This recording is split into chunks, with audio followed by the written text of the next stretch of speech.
just tell you a little bit about what that project is and give you some updates about what I've been doing with your support.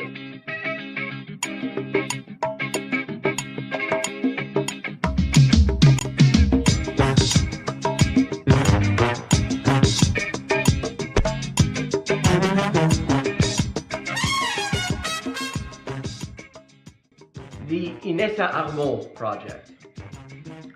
After finishing Kalantai's social basis of the female question, I put out a call for suggestions for the next project.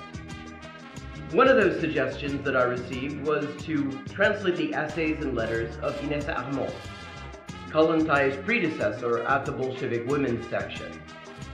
Suppressed by Stalin and never translated into English, Armand's writings enrich our understanding of the Bolshevik women's movement in the run-up to the October Revolution and the early days of revolutionary Russia. With your support, I have been able to translate all of her extant essays and am currently raising the last $1,950 to cover the cost of translating the remainder of her extant works, which at this point is just her correspondence. If you would like to support the project, all contributions are beautiful. You'll find links in the description.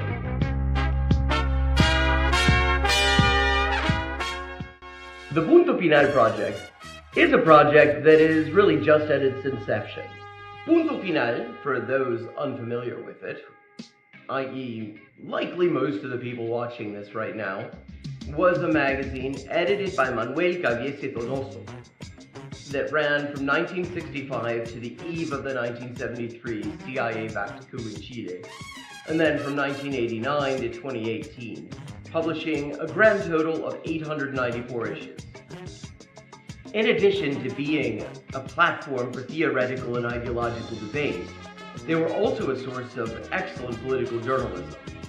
Their real-time analysis of political developments in Chile, the rise of the Unidad Popular, the looming coup, and the limits of electoralism has aged extremely well, and is well worth reading for anyone interested in the period. The Indian left is sort of in a media bubble, and the Anglosphere left really doesn't do a great job of breaking that bubble and really building connections there. So the discussion that you hear in English about Chile, even in supposed left outlets, such as Jacobin, often has little or nothing to do with the state of discussion amongst comrades in Chile. So this is part of my attempts to contribute to sort of breaking down that bubble and fostering some understanding of the thought amongst revolutionaries in Chile, both historically and currently. I have so far translated 7 articles, including a long read on electoralism versus armed struggle called Chile, the Ballot or the Bullet by Punto Final editor Manuel Caviese, and currently am working on various pieces of political analysis from the eve of the electoral campaign that would bring Salvador Allende to power, or at least to government. These include discussions of electoral versus revolutionary strategy and how and to what extent these things can coexist, discussions of US imperialist interference in Chilean politics,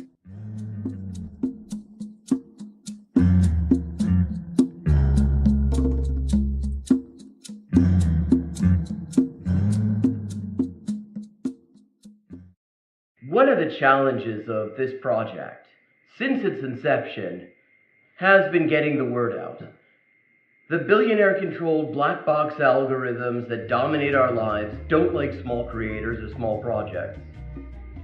Nor are they particularly keen on ideological viewpoints that are inconsistent with the whims of billionaires.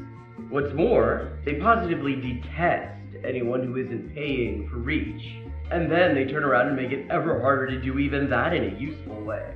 The result of all this is that there are definitely considerably more people who would be interested in this project than actually see any of my posts about it.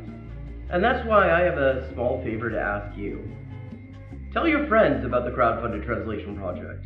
Share the completed translations, link the Patreon and the Facebook pages, All those links are in the description. Let people know that this project exists and what it's all about. Let them know that I want to hear their ideas for future crowdfunded translation projects at crowdfunded_translations@elisehendrick.com. And if you've got any ideas, I'd love to hear them. Ultimately, the crowdfunded translation project is for us all. The whole idea is to translate texts that have fallen through the cracks by making it economically viable for a professional translator, i.e. me, to work on them and to make the results freely available to everyone. I think that a lot of great things are coming out of the project, and even more can result from it yet. But it all depends on making the project visible to the people who might benefit from it and consider supporting it. Thank you for watching for this length of time. I hope you found it interesting, and I hope that it will encourage you to get in touch with the crowdfunded translation project, look at our translations, to get in touch with, to get involved with the crowdfunded translation project. Make suggestions, read the translations, let people know that this exists. This could be a great resource, but it's been a real fucker trying to get the word out about it. So thank you very much. Even watching this and commenting and leaving a like and sharing it on your platforms, or even to yourself in an email apparently, will help increase the visibility of this video and thus of this project. Thanks so much, and see you on the next stream. Thank you very much. Even watching this and commenting and leaving a like and sharing it on your platforms, or even to yourself in an email apparently, will help increase the visibility of this video and thus of this project. Thanks so much, and see you on the next stream.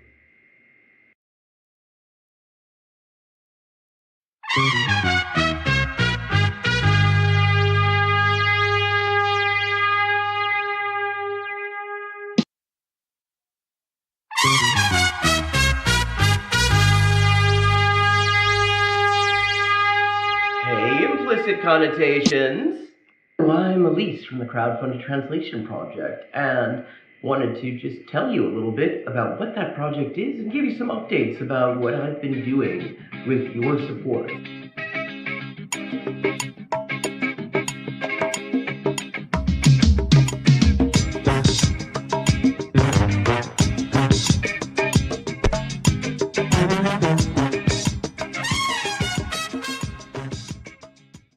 The Inessa Armand project.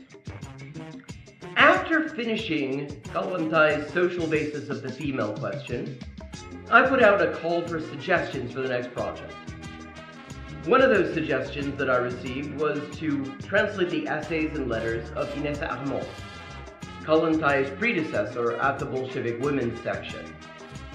Suppressed by Stalin and never translated into English, Armand's writings enrich our understanding of the Bolshevik women's movement in the run-up to the October Revolution and the early days of revolutionary Russia.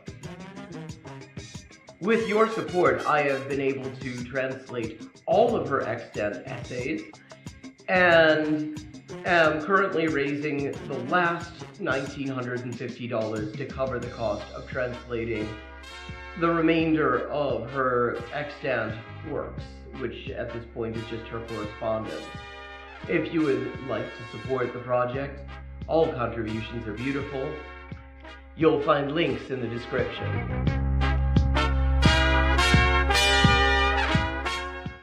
The Punto Final project is a project that is really just at its inception. Punto Final, for those unfamiliar with it, i.e. likely most of the people watching this right now, was a magazine edited by Manuel Caviese Donoso that ran from 1965 to the eve of the 1973 CIA-backed coup in Chile, and then from 1989 to 2018, publishing a grand total of 894 issues.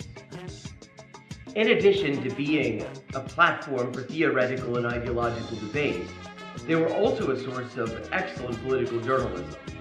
their real-time analysis of political developments in Chile, the rise of the Unidad Popular, the looming coup, and the limits of electoralism has aged extremely well, and is well worth reading for anyone interested in the period. The Chilean left is sort of in a media bubble, and the Anglosphere left really doesn't do a great job of breaking that bubble and really building connections there.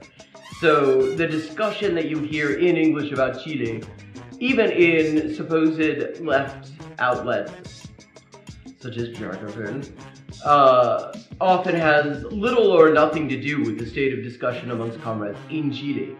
So this is part of my attempts to contribute to sort of breaking down that bubble and fostering some understanding of the thought amongst revolutionaries in Chile, both historically and currently. I have so far translated 7 articles, including a long read on electoralism versus armed struggle called Chile, the Ballot or the Bullet by Punto Final editor Manuel Cabiese, and currently am working on various pieces of political analysis from the eve of the electoral campaign that would bring Salvador Allende to power, or at least to government. These include discussions of electoral versus revolutionary strategy and how and to what extent these things can coexist, discussions of US imperialist interference in Chilean politics,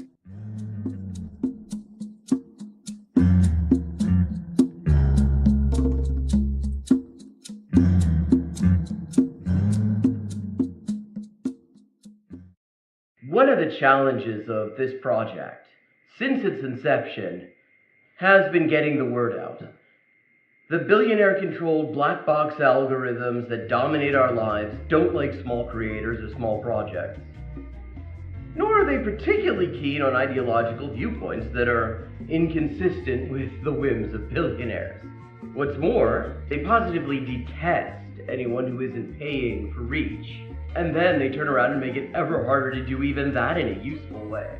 The result of all this is that there are definitely considerably more people who would be interested in this project than actually see any of my posts about it. And that's why I have a small favor to ask you. Tell your friends about the crowdfunded translation project.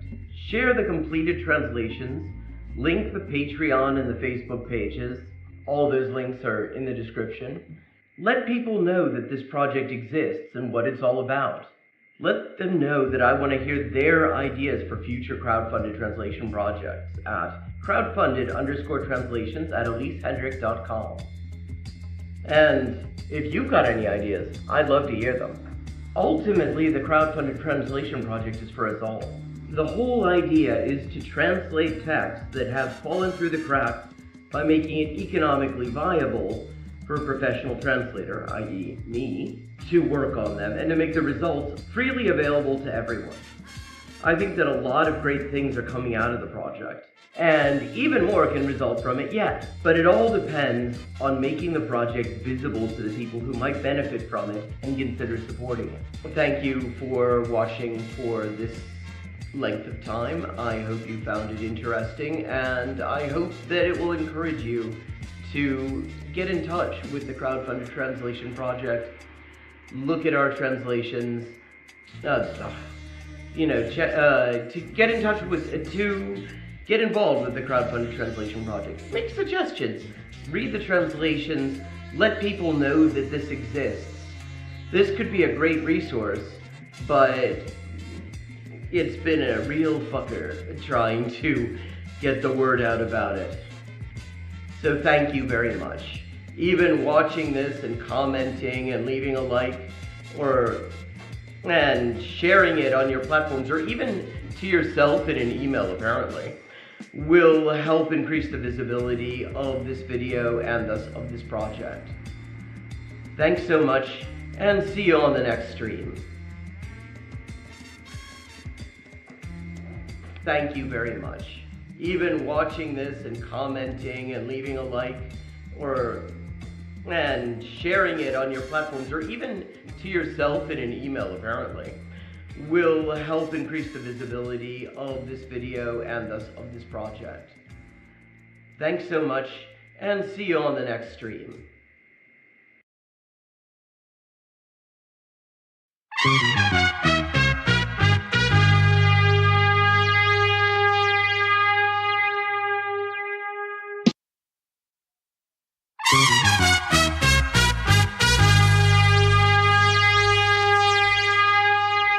implicit connotations.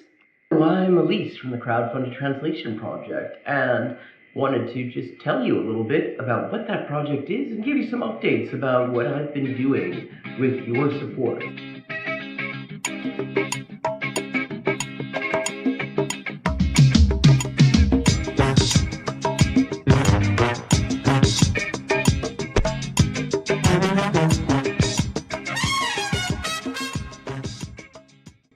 The Inessa Armand project.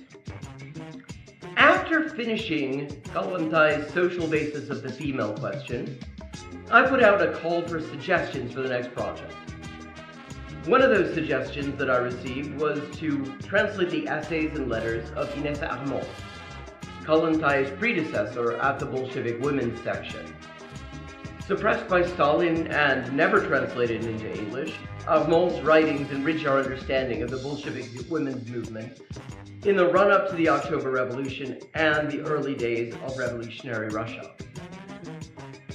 With your support, I have been able to translate all of her extant essays and am currently raising the last $1,950 to cover the cost of translating the remainder of her extant works, which at this point is just her correspondence.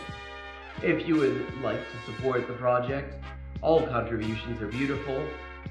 You'll find links in the description.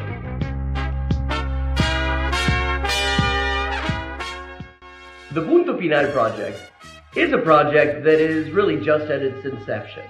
Punto Final, for those unfamiliar with it, i.e. likely most of the people watching this right now, was a magazine edited by Manuel Caviese Donoso that ran from 1965 to the eve of the 1973 CIA-backed coup in Chile, and then from 1989 to 2018, publishing a grand total of 894 issues. In addition to being a platform for theoretical and ideological debate, they were also a source of excellent political journalism. Their real-time analysis of political developments in Chile, the rise of the Unidad Popular, the looming coup, and the limits of electoralism has aged extremely well, and is well worth reading for anyone interested in the period. The Indian left is sort of in a media bubble, and the Anglosphere left really doesn't do a great job of breaking that bubble and really building connections there. So the discussion that you hear in English about Chile, even in supposed left outlets, such as Jacobin, often has little or nothing to do with the state of discussion amongst comrades in Chile.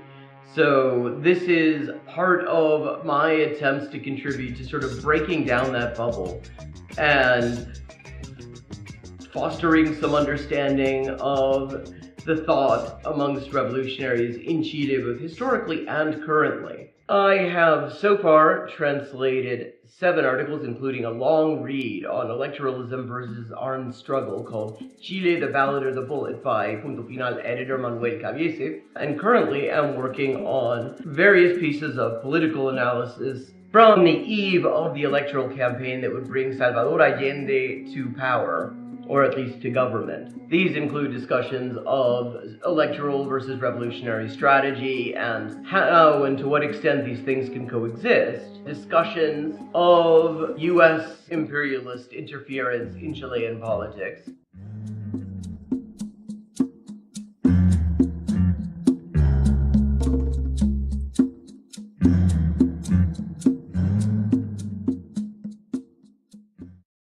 One of the challenges of this project, since its inception, has been getting the word out. The billionaire-controlled black box algorithms that dominate our lives don't like small creators or small projects. Nor are they particularly keen on ideological viewpoints that are inconsistent with the whims of billionaires. What's more, they positively detest anyone who isn't paying for reach. And then they turn around and make it ever harder to do even that in a useful way. The result of all this is that there are definitely considerably more people who would be interested in this project than actually see any of my posts about it. And that's why I have a small favor to ask you. Tell your friends about the crowdfunded translation project. Share the completed translations, link the Patreon and the Facebook pages. All those links are in the description. Let people know that this project exists and what it's all about. Let them know that I want to hear their ideas for future crowdfunded translation projects at crowdfunded_translations@elisehendrick.com. And if you've got any ideas, I'd love to hear them. Ultimately, the crowdfunded translation project is for us all. The whole idea is to translate texts that have fallen through the cracks by making it economically viable for a professional translator, i.e. me, to work on them and to make the results freely available to everyone. I think that a lot of great things are coming out of the project, and even more can result from it yet. But it all depends on making the project visible to the people who might benefit from it and consider supporting it. Thank you for watching for this length of time. I hope you found it interesting, and I hope that it will encourage you to get in touch with the crowdfunded translation project, look at our translations, to get in touch with, to get involved with the crowdfunded translation project. Make suggestions, read the translations, let people know that this exists. This could be a great resource, but it's been a real fucker trying to get the word out about it. So thank you very much. Even watching this and commenting and leaving a like and sharing it on your platforms, or even to yourself in an email apparently, will help increase the visibility of this video and thus of this project. Thanks so much, and see you on the next stream. Thank you very much. Even watching this and commenting and leaving a like and sharing it on your platforms, or even to yourself in an email apparently, will help increase the visibility of this video and thus of this project. Thanks so much, and see you on the next stream.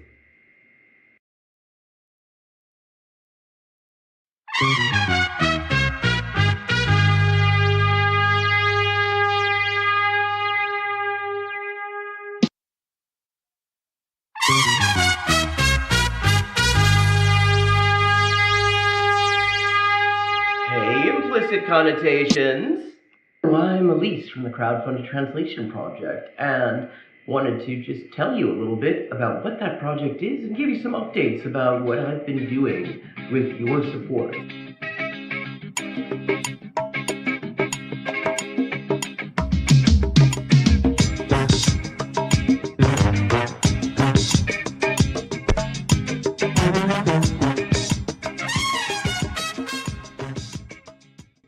The Inessa Armand project. After finishing Kalantai's social basis of the female question, I put out a call for suggestions for the next project. One of those suggestions that I received was to translate the essays and letters of Inessa Armand, Kalantai's predecessor at the Bolshevik Women's section. Suppressed by Stalin and never translated into English, Armand's writings enrich our understanding of the Bolshevik women's movement in the run-up to the October Revolution and the early days of revolutionary Russia. With your support, I have been able to translate all of her extant essays and am currently raising the last $1,950 to cover the cost of translating the remainder of her extant works, which at this point is just her correspondence. If you would like to support the project, all contributions are beautiful. You'll find links in the description.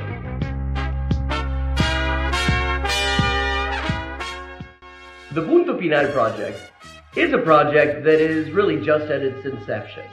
Punto Final, for those unfamiliar with it, i.e. likely most of the people watching this right now, was a magazine edited by Manuel Caviese Donoso.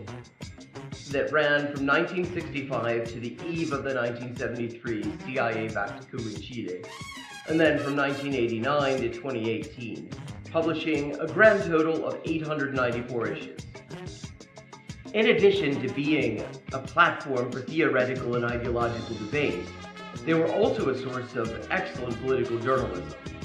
Their real-time analysis of political developments in Chile, the rise of the Unidad Popular, the looming coup, and the limits of electoralism has aged extremely well, and is well worth reading for anyone interested in the period. The Indian left is sort of in a media bubble, and the Anglosphere left really doesn't do a great job of breaking that bubble and really building connections there.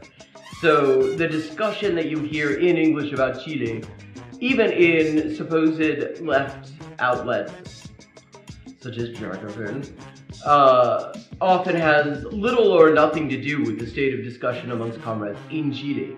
So this is part of my attempts to contribute to sort of breaking down that bubble and fostering some understanding of the thought amongst revolutionaries in Chile, both historically and currently. I have so far translated 7 articles, including a long read on electoralism versus armed struggle called Chile, the Ballot or the Bullet by Punto Final editor Manuel Cabiese, and currently am working on various pieces of political analysis from the eve of the electoral campaign that would bring Salvador Allende to power, or at least to government. These include discussions of electoral versus revolutionary strategy and how and to what extent these things can coexist, discussions of US imperialist interference in Chilean politics,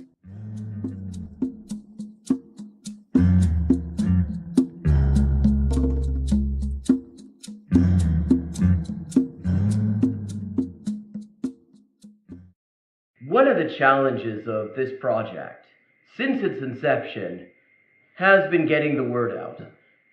The billionaire-controlled black box algorithms that dominate our lives don't like small creators or small projects. Nor are they particularly keen on ideological viewpoints that are inconsistent with the whims of billionaires. What's more, they positively detest anyone who isn't paying for reach. And then they turn around and make it ever harder to do even that in a useful way. The result of all this is that there are definitely considerably more people who would be interested in this project than actually see any of my posts about it.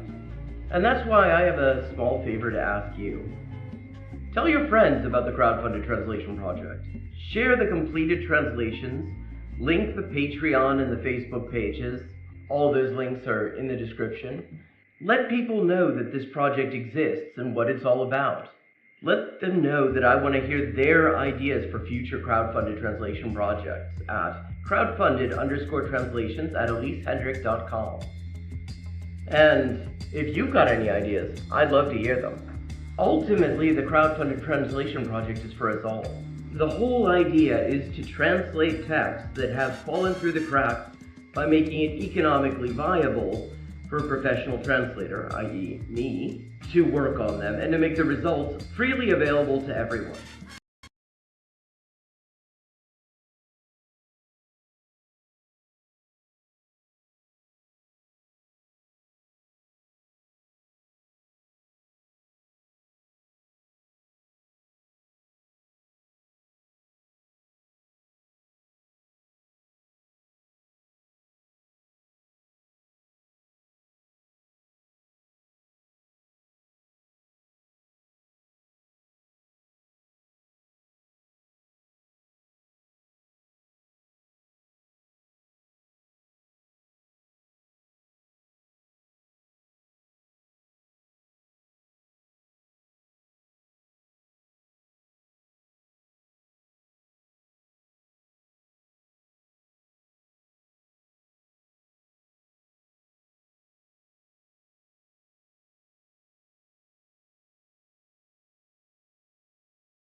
Okay. I don't know why that happened. No. Oh, okay. I think you should probably be able to hear me now.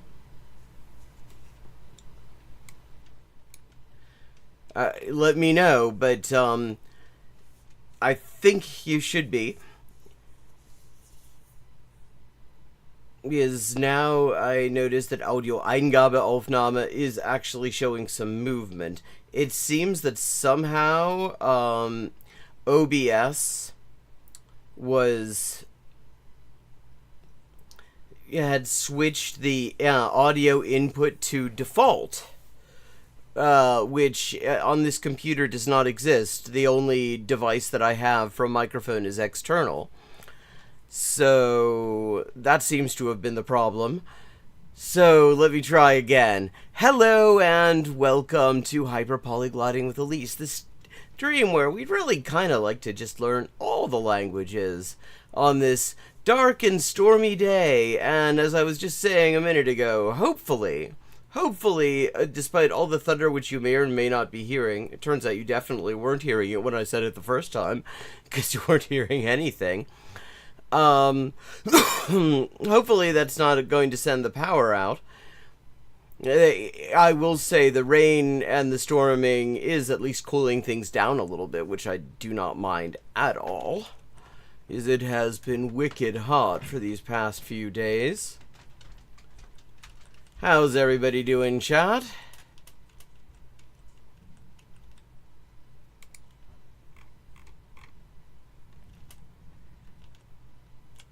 Let me get that chat widget where I can see it, so that we can go into full screen without missing a thing. Right.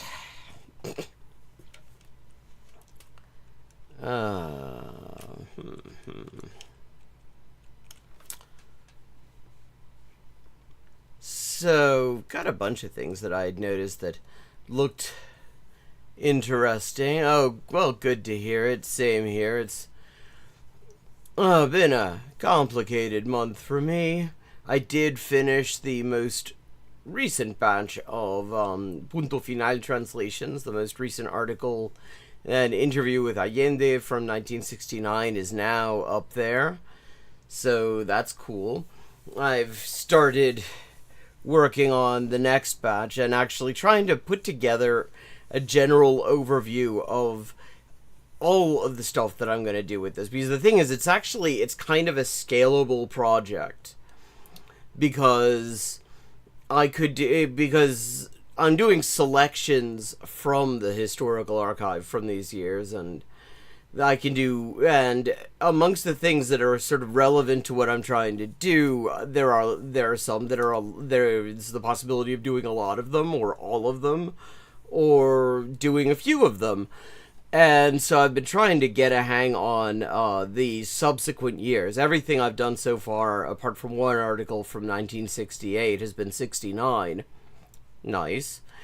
But, so I was working yesterday on putting together the stuff that I would want to do from 1970, which is, of course, the year of the presidential election that Allende ends up winning. And so all sorts of interesting stuff going on there. And, yeah, like, potentially there's a whole lot of stuff, because it was an amazing magazine, Punto Final, and, like, it's full of stuff that is worth preserving and making available to English-speaking audiences who've never heard of it. So, I'm trying to get just an overall handle on what I'm doing with the rest of it. So that, other than that, I mean, it's been a rough month for fundraising, unfortunately. Because I think it's just been a rough month all around. And other than that, it's been good. I've actually been doing really well with the, like, not smoking this week, which, is nice. I've been trying to do that for a while. So, Stuart J. Raj has a video out on debunking the biggest myths about learning Thai. And I'm kind of curious about that because I'm learning Thai. Haven't said much about that for the past couple of weeks because I'd sort of fallen into a routine of watching Thai ALG materials while doing my run. And my ankle wasn't feeling great, so I sort of was taking a break from the run so I could recover from that and not do anything to make it worse. And as a result, I hadn't been doing a whole lot with Thai. But, oh, thank you for saying so. But I have not stopped by any means. So I thought Stuart J. Raj seems to have some very interesting and worthwhile content on Thai. So I'm kind of curious what kind of myths there are about learning Thai, because I've deliberately not exposed myself to a whole lot of stuff about Thai in order to be specifically doing ALG compatible things. So let's have a look what Stuart J. Raj has to say about the greatest myths about learning Thai. I'm going to drop the link in chat in just a sec. This is what pisses me off about these systems that try and teach you.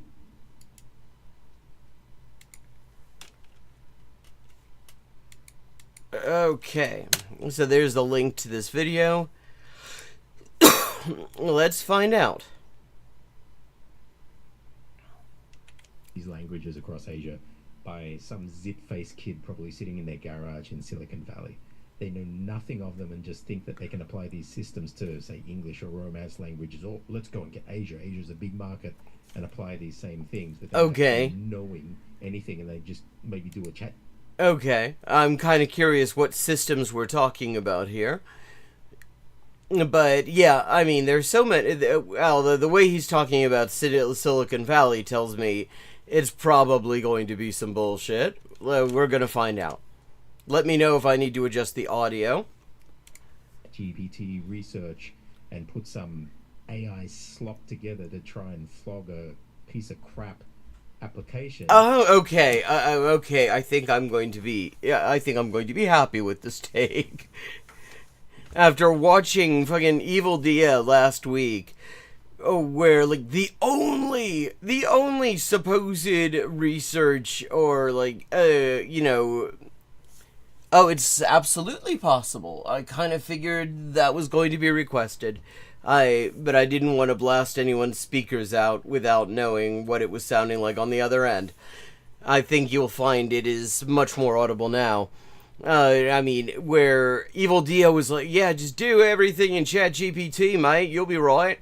And I'm like, and it's like, God, there's so much better stuff out there than ChatGPT. And the thing is, yeah, a lot of these companies would love to take that shit away from us so that they can make us pay for their bullshit. But the way that will be most easier is if we pretend that that stuff doesn't exist now. If we pretend that that stuff just isn't there now, and that these crap locations, the crap generation terminals, the Twat GPT and the Grok and the rest of this shit were the best thing that's out there, then it'll be really easy because people won't even know what they're missing. So it's nice to hear somebody just come right out and say that this is shit. Doesn't know what it's talking about. Yeah. Because once you know enough words, the boundaries become visible and... No, it's got nothing to do with how many words you know. It's because you know what the vowels are. Above it, and you get... Ki. Ki. This creates a genuine chicken and egg problem for learners. You can't read the words till you know where they are. Rubbish. Rubbish. Just for that sentence alone, I wouldn't go anywhere near your app. Okay. Languages that are not tonal. They have strong vowel notation systems, well-organized consonant inventories. As you can see, she's just reading this AI slot. The learning curve is longer. Rubbish. Thai children typically take more years to reach reading fluency than English-speaking children do. Rubbish. Okay, I mean, I'm curious, are we going to find out more about this video? This seems like intro, so... Some kind of app, and whatever I say here, you can see this lady, she's the presenter, And she's probably just an actor. She probably, I don't know if she knows anything about languages. She's probably just reading some AI slop that the marketing department threw at her, hoping that she can flog off this app. And if listening to what she's got to say is there's any resemblance to the app, I would run a mile from the app. Chalta hai. Okay, so she has random Hindi on her jacket. Chalta hai, that means it is going. Or he is going. Fuck knows why it says that. And a bunch of buttons. She has lots of pieces of flair. Hello, Atta. Good to see you. Because so much of what she says is just utter rot.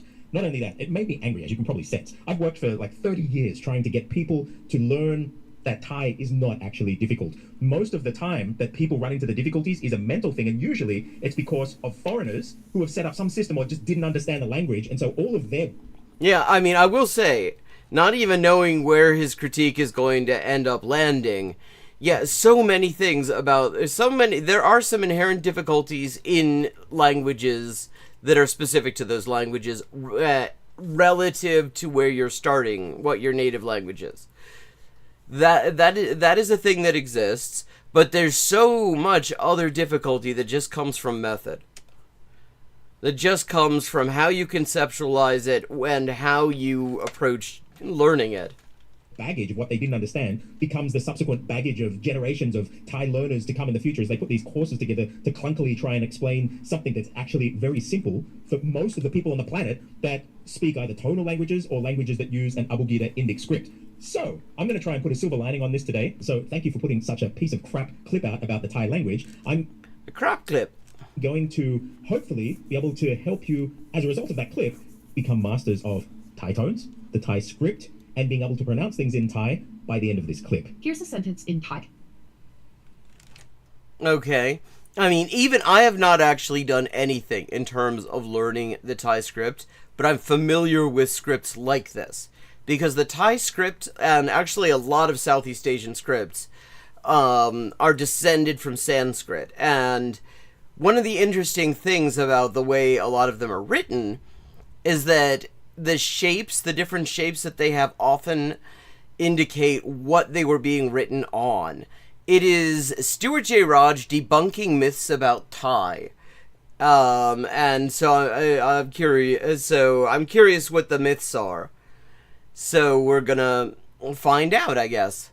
So, I mean, just knowing the fundamentals of how those sorts of scripts work, you know, that it's going to be something where the vowels are sort of attached either on the side or above or below to a stem character.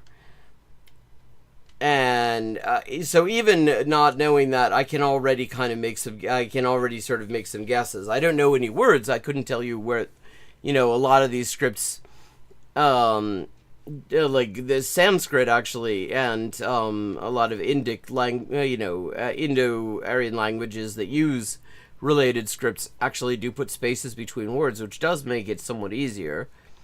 But, okay, so here we go. ภาษาไทยเป็นหนึ่งในภาษาที่อ่านยากที่สุดไม่เห็นด้วย Thai is one of the most hardest languages to read. I call it. How many words is that? You can't tell. Thai doesn't use spaces between words. Before you can read a single syllable, you have to figure out where one ends and the next begins. Yeah, that's easy enough. I'll show you in a minute. It's not... Yeah, I mean, this is just basic learning to read stuff. I mean, this is challenging. If you don't know how the script works, this is going to be challenging in any language. Not hard at all, and even 2-3-year-old Thai kids can do it after a few hours of looking at the letters. And I mean, and one thing that actually kind of helps you here, even when you have a limited vocabulary, if you're used to the language, if you're used to how the language sounds, you get to become a bit familiar with syllable structure. You get to, what are the things that you develop even when you're hearing a lot and you don't understand much of it, is going to be how a typical syllable is formed. because different languages have different acceptable syllable structures. Japanese, for example, has a very simple syllable structure with just with the exception of it's just consonant vowel. And where the vowel is you can have a glide in there, you can have a y, but other than that, it's consonant vowel or just vowel. Whereas Korean can do consonant vowel, consonant glide vowel, and then certain selected consonants. Chinese can do that, and different languages do that.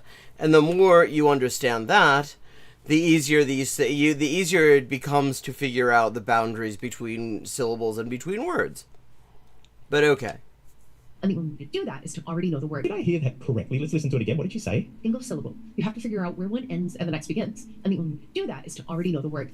What a load of rot. The only way that you can know where a word begins and ends is to... She said a syllable, though. I mean, so you don't even... I mean, the thing with a syllable is you don't even need to know the word. You just need to know how the writing works.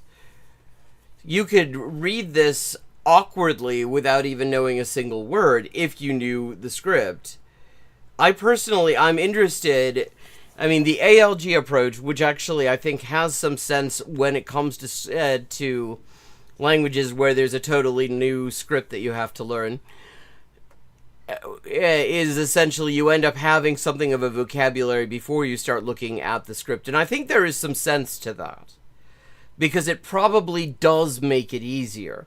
Like, Thai children, when they're learning the script, they already have a fair number of words and a sense of what a word feels like what a word is allowed to be. The same sense that allows us to know in English that, splamp, for example, you could think of that would be a potential word in English. It sounds like a word in English. It isn't one yet. I would like to make it a word. It would be a good word. But cramp would not be an acceptable English word, because the consonants do things that English syllables don't really like. And you have that sense, and it probably does make it easier, is my thinking. The word? Absolute rubbish. I'm going to try and hear her out. Let's see what she says next, but I can't let this go. That's the first wall. The second wall is 44 consonants. Okay, I have to jump in here. Now, if you're reading that, you say 44 consonants, actually, Glenn, sounds like 46, and throwing these numbers and pictures of all the consonants out like that and put it... Yeah, I mean, okay, let me say, I'm just going to look at this. I've never really looked at paid any attention to the full Thai alphabet. But one of the things that I immediately notice as I'm looking at these, is a lot of these consonants look like modified versions of each other, where there's a certain foundational structure. Like, okay, let's take this fourth row here. The fourth from the top. You have these that look kind of like a W. And they all have a P or a F sound to them. And they're shaped differently. Either the circle is going inward or it's going outward. Either the height is equal on both sides or it's longer on the right side, and stuff like that. And they're all related sounds. And then we have like ko versus kro, and you on the top row there, and again, phonetically related sounds have structurally related letters. And this is me talking about this alphabet. I have, script. I don't know if you would consider it's a syllabary more than anything. I'm not sure how you classify it. But I know nothing about it. This is just me taking a careful look at this for the first time, and the immediate thing that jumps out at me is that you could probably learn these very quickly when you start to notice these similarities, and the fact that these similarities indicate phonetic classifications.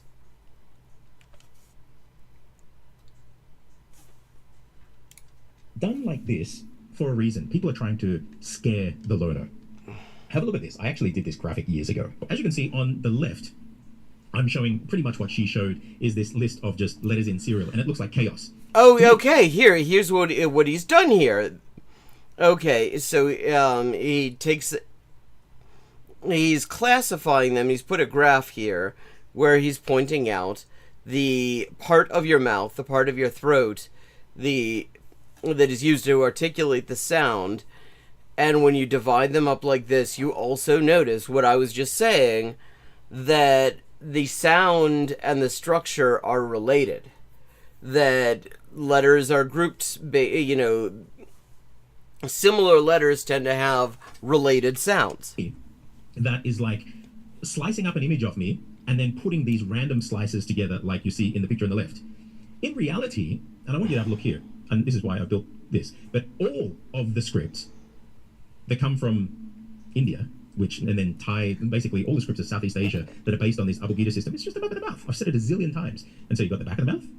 And so here we go. Okay. You've got the palate. Moves up to the palate here. You've got, and let's move forward to the teeth. So, and you've got the lips. Yeah. So I'll put here, okay? So back of the throat, palate, teeth, lips. And you've got the roof of the mouth too for these cerebral ones. So you've got this map. Yeah, exactly. I mean, you have to get used to the novelty of it. But there is a logic to these things. And when you know something about the logic of it, then suddenly this becomes way less complicated. I can't read Thai. And again, I'm not exaggerating when I say I've never really paid a whole lot of attention. I've never really looked carefully at the Thai script. But it's just obvious when you look at it that there is some sort of classification going on because there's so many letters that are very similar. The mouth. And you can see for all these scripts, so Devanagari has it too. Here you'll see they'll get this purple row in here in Devanagari. So this is with the rolly tongue. So you've got back of the throat, palate, top of the mouth, teeth, yeah, okay? Yeah, exactly. Yeah, exactly. Easy. 5 points of the mouth, and then throat. Stop. I taught myself to read Devanagari, most of it, in like an afternoon. I was passing notes with a friend of mine from India in French class, and she would write things in Hindi in like phonetic English script and then in Devanagari, and I started to notice the patterns. I started to put it together. I started to realize, oh, okay, this is actually really easy when you know this. And I had most of the letters just by analyzing the writing in her notes. K, throat opened. G, voiced, which gets lost in Thai. G, puffing air with voice, and M, throwing out your nose. Okay, and then it's a 5x5 matrix GPS of the human mouth. So actually, they're just basically coordinates within the mouth. Welcome to the alphabet. Yeah, exactly. Of all of the Indic scripts from across India through to Southeast Asia, and you'll see even in China, because it was so good for tonal languages, that they started using this in about 600 AD in the Cheoyun system. I can show you here. Have a look at this. Chinese. This is the Cheoyun system. If you've ever learned Mandarin. Wait, this looks just like Devanagari.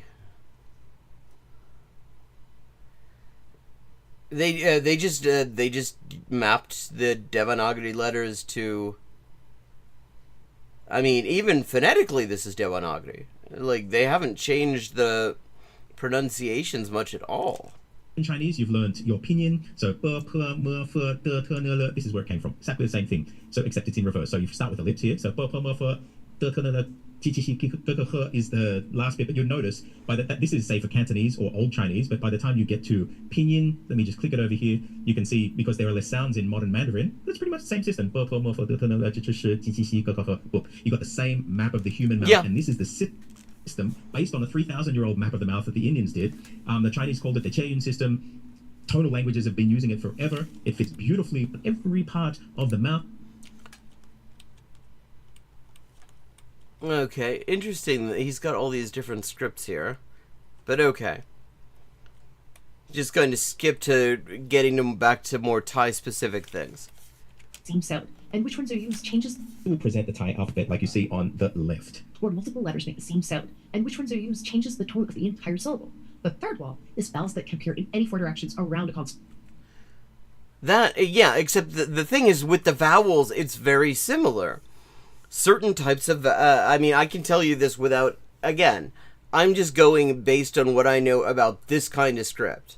Like I mean, other than Dewanagari, I spent a while trying to learn Cambodian script, which is based on the same fundamental model, and certain vowels, like there are different vowel types, and when you know the classification, when you have some idea what the classification is, it makes sense. You can where these things are going to be. The entire syllable. The third wall is vowels that can appear in any four directions around a consonant: up, below, before, after. We just saw that Thai and any of these Indic Abugida systems, not an alphabet, it's an Abugida. Consonants and vowels. Abugida, that is the word that I was trying to remember. Different species. Vowels breathe life into consonants. If you have bought my Cracking Thai Fundamentals book, let me just put it up here. If you haven't got it, you're learning Thai or any tonal language, grab a copy. If you're in Thailand, you can click on the link in the description below. Otherwise, you can order it on I haven't read it, but I mean, sounds interesting, certainly. Amazon. But you would have heard that consonants and vowels are different species. Vowels breathe life into consonants. And I want to show you how easy it is to distinguish words. So have a look at this. We got the word Thai, okay? It might be a bit hard to read. I'll try and zoom in a little bit there. Yeah. And, I mean, already you see you've got the consonant here, and then it is surrounded. And then on the back, you've got this elongated thing. It's kind of hard to see with this color scheme he's using. The vowel doesn't contrast well against the background. But, yeah. So, if you don't know Thai, okay, fair enough. But have a look at this. Rather than looking linearly, let's think in 3D, okay? Neat. And so now, think of the scanner like a barcode scanner, and you've got consonants that sit lower than these vowel frames. So this, one thing here, is actually a frame. So what happens when you read, rather than reading linearly, you're just reading block by block. And Thai kids learn what these vowel frames are. Yeah. And so you say consonant and vowel. Yeah, I mean, it's the same thing. It's very similar with Korean, for example.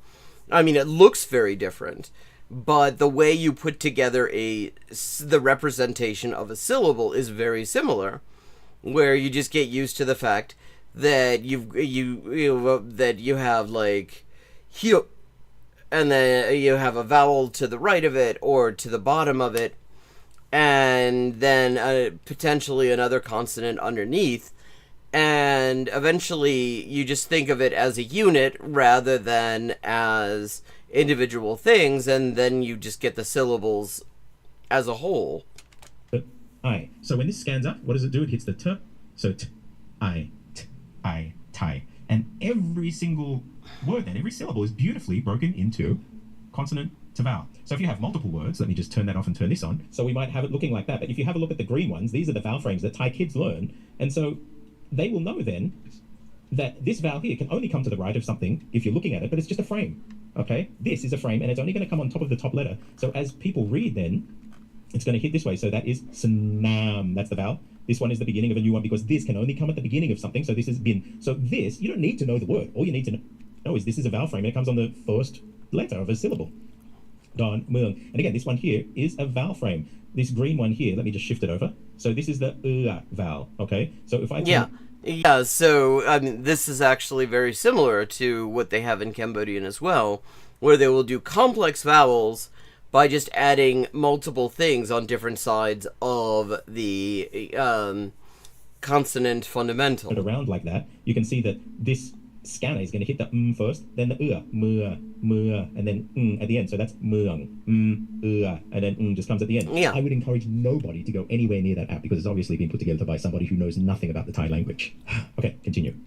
Thai text is information stacked in 4 dimensions. 70 million people read it fluently. Yeah, 70 million people read it fluently, and then you've got Lao, and then you've got Command, and then you've got all of the other languages that use index scripts, and nobody has a problem reading it. Yeah, I mean, when you count that up, you're talking about easily a couple of billion people. And the reason it works the way it does goes back to a 13th century king who invented a script for tonal language. He didn't invent a script for the tonal language. There were already scripts being used. The Nongkamheng script that we use today was one of many scripts that were being used. If you go back and look at my clips on the Com script, and then you've got the Lana script, you've got a ton of different scripts that do the same thing. He didn't invent them from nothing. Scripts already I'm exist. guessing probably one of those will be something from China, because there seems to be One thing I just noticed in the limited vocabulary I have in Thai is there's a lot of Chinese words. Like the numbers, there's a lot of Chinese influence, and plenty of other things. It just happens that that's the one that we use now. But there are many, many other scripts that do this, and they all work on the same technology. Chinese had their Qian system that did exactly the same thing, and you could notate syllables in the same way. You could even notate Chinese using this in Thai if you wanted to, if you really wanted to, because it encodes the same information. And every adaptation made sense to hold all that information in one place. Welcome to the Airline Language Show. Just look at that logo, and don't go near it if this is resemblant. Okay, I mean, just from this, I've been made curious because I've never heard of AirLearn. But if it's some sort of app-centric language learning system, it's probably going to be crap. Because all these attempts to sort of monetize language learning on some kind of a closed platform tend to be a little bit crap. I mean, I will say, I've seen one or two apps out there that seem potentially worthwhile precisely because they make it open to interaction. They make it open to to comprehension and stuff. I forget the name. There was this one that actually looked quite good. I never really did much with it, but it looked quite interesting, and now I can't remember the name because it's been a couple of years. But most of this stuff I immediately have my doubts about, because the really effective approaches to these things are actually hard to monetize, because it's hard to enclose them. Of what their app represents, at least for tonal languages. Today we're pulling Thai apart layer by layer. The no spaces problem, the 44 consonant system, the floating vowels. I suspect that she's just a role actor. She actually really doesn't know much about languages at all. Phones reach into the letters themselves. And by the end, the script... I mean, I feel like if she were a linguist or something like that, they would probably, or an expert on Thai or whatever, we would have a caption with her name and title. So I suspect that he might indeed be correct. Looks like visual chaos is going... Doesn't look like visual chaos, but you know what? I mean, anything can look like visual chaos until you understand the logic of it. Like, kanji... I mean, if you don't know what's going on with kanji, if you just see them without any understanding of how they function or anything like that, they can look like visual chaos too. When you start to actually pay attention and notice the patterns and the structures, then you start to understand the internal logic of it, and then it's no longer visual chaos. I mean, it's the same thing, like Arabic scripts totally look like visual chaos to me when I first encountered them. I couldn't understand how anyone could possibly read them, and then it turns out, oh wow, this is really simple. It's the number of dots and where the dots are, and all the rest of it is really quite straightforward. Other than you have to get used to the fact that the vowels are often not explicit. Like, lots of things can look like visual chaos if you don't know the logic of it. Think about the Latin alphabet. If you don't know the logic behind that, if you don't, you're going to have trouble with it, because a lot of it's kind of random. It kind of feels that way. Everything feels random until you are able to figure out the internal logic. And you can figure out, sometimes the internal logic is really obvious. Like, again, I can't read Thai. I've never really seriously tried to learn the script. Or really even taken a close look at it. But even with her block of text that she put out there, without the phonetic classifications, it was the internal logic was pretty obvious. There were obviously some letters that were very similar, and then when you looked at the pronunciations that she put underneath them, that were the AirLearn people, whoever did this, you could see there were phonetic similarities. When you know the internal logic, everything makes a lot more sense. I mean, it was the same thing with Devanagari. Yeah, I didn't know it, and it just looked, it looked neat, but it didn't make any sense to me. And then I started to get a breakdown of it and realized, okay, this structure is very simple. It's very straightforward, actually. What you're doing, you're planting visual chaos into potential learners, potentially destroying their enthusiasm towards the language. It's not visual chaos. It's actually a most beautiful, simple, symmetrical, logical system that you could imagine for encoding syllables in any... Now, I can understand starting out by saying this must all look very chaotic to you. Because I think it does look chaotic until you understand the logic. But I would immediately, very quickly say, no, actually, this all makes a lot of sense once you understand why it looks like this, what's going on, and I can explain it to you in less than 5 minutes, like he's done here. Like, I, not even knowing the script, kind of already did, just from looking at it for a second and having experience with a lot of different scripts. Language. It complete sense. If Thai is on your list, or any tonal language, Erlang is built exactly... I don't believe you, if this is what you're saying. This kind of complexity. Real language context. Tested so it sticks. Links in the description. Now, let's start with the one most people pick first. Written English is generous. It puts a space between each word, capital letter at the start. I mean, it's generous in some ways, but then look at the way we spell things and tell me that's generous. Like, written English is a hot mess. The ending, the consonant combination, the letter sequence, O-U-G-H, can be pronounced like 10 different ways. Don't even start about how generous English spelling is. If you said this about, I don't know, say Spanish spelling. I mean, there are actually things, there are pitfalls in Spanish spelling that a lot of people don't immediately realize, precisely because so much of it is phonetic. But it is much more straightforward than English spelling. I mean, even French spelling is more straightforward than English spelling, and French spelling is a mess. Punctuation to tell you when it pops. Sage is doing a lot of work for you even before you start reading. Thai doesn't know that. Thai text runs continuously. Broken streak, a lot of work for you even before you start reading. Thai doesn't know that. 6. Links in the description. Now, let's start with the one most people pick first. Written English is generous. It puts a space between each word, capital letter at the start of every sentence, punctuation to tell you when it pops. The page is doing a lot of work for you even before you start reading. Thai doesn't know that. Thai text runs continuously. A broken string of characters with no spaces between words, no capital letters, and minimal punctuation.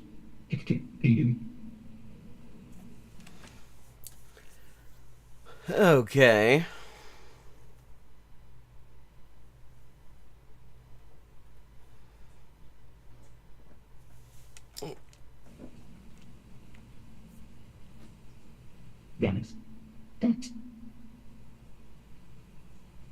Okay, so coming back to that, let me just show you again using the tool written there is มีคน70 ล้านคน Okay, you see how mine split it out easily. If you're really into it and you want to geek out, I actually wrote an algorithm that does that. Oh, interesting. I am kind of curious about the algorithm. Coded. So the yellow is the vowel, the white is the initial consonant, just like we saw in there, and the ready one is the final, and the blue one is the tone marker. So มีคน70 ล้านคน. So Thai kids, when they learn to read, actually they learn from books like these. This one is called Siksa, and by the time that they're 4.5, most Thai kids can read. They learn pretty fast, and they use that, and they see the vowel. Which makes sense because I mean, yeah, the lack of spaces can be challenging. I mean, absolutely, it is daunting if you don't know what's going on, and if you're used to having spaces, it can be especially daunting. And if you combine an unfamiliar writing system and no spaces, I mean, it can all look very daunting. But actually, there's enough internal logic in all of this that I can see why somebody would be able to figure this out very quickly.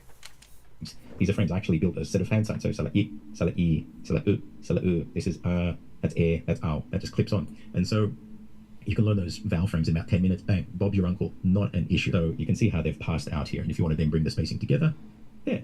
That's what a Thai kid would see. And so these are delineating the end of each syllable. And these are delineating the vowel frames. Okay? Yeah. And any native Thai speaker would see those after about age 4. Yeah, because I'm guessing, because it is not unusual, that there are only a certain relatively limited number of consonants that can end a syllable. From what I've seen of Thai, I would guess that it's like it can be a y sound, it can be a p, it can be k, and it can be n and n. And thinking about it, those may be the only ones. And if there's only a limited number of things that can actually, consonants that can end a syllable, then this becomes that much easier because, again, I mean, a Thai kid who's 4 years old and is learning this for the first time still actually has a fair bit of vocabulary, and even if they can't articulate this logic to the syllable structure, it probably makes sense very quickly. Minimal punctuation, a spaces you do occasionally see right at the end of a clause or a sentence. Okay, I will also mention that we don't call them spaces in Thai. We call them wat, which comes from the word varga, which means family. Hello, Brian. That's an interesting question. And I bet that is a question we can probably get an answer to.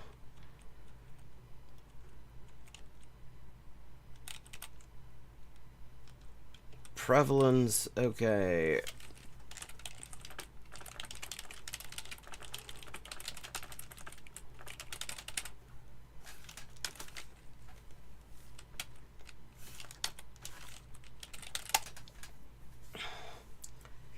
Okay, let me see.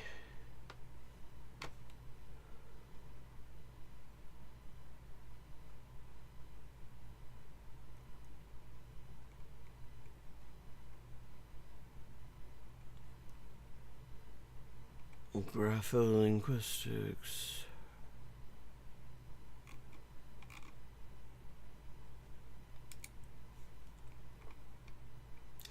While I look that up,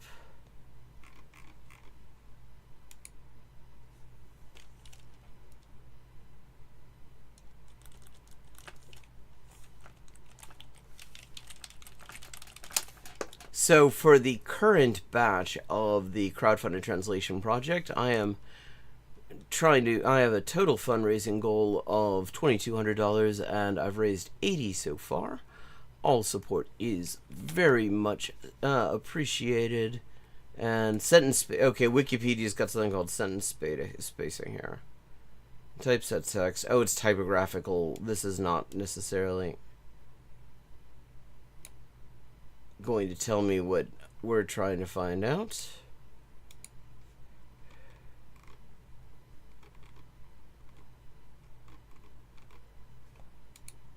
Anyone who would like to drop some support in the direction of the project can do so over at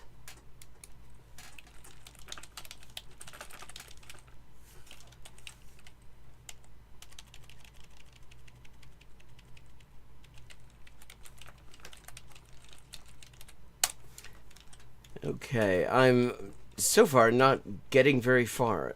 Okay. Do most writing systems have spaces between words?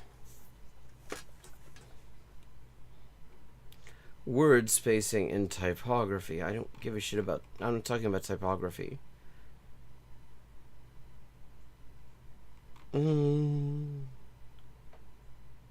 Linguistics Stack Exchange.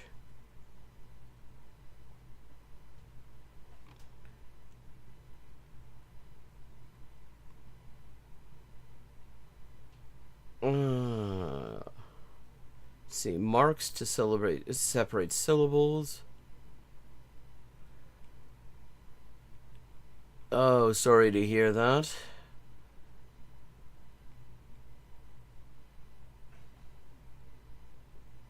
I hope your spouse is okay.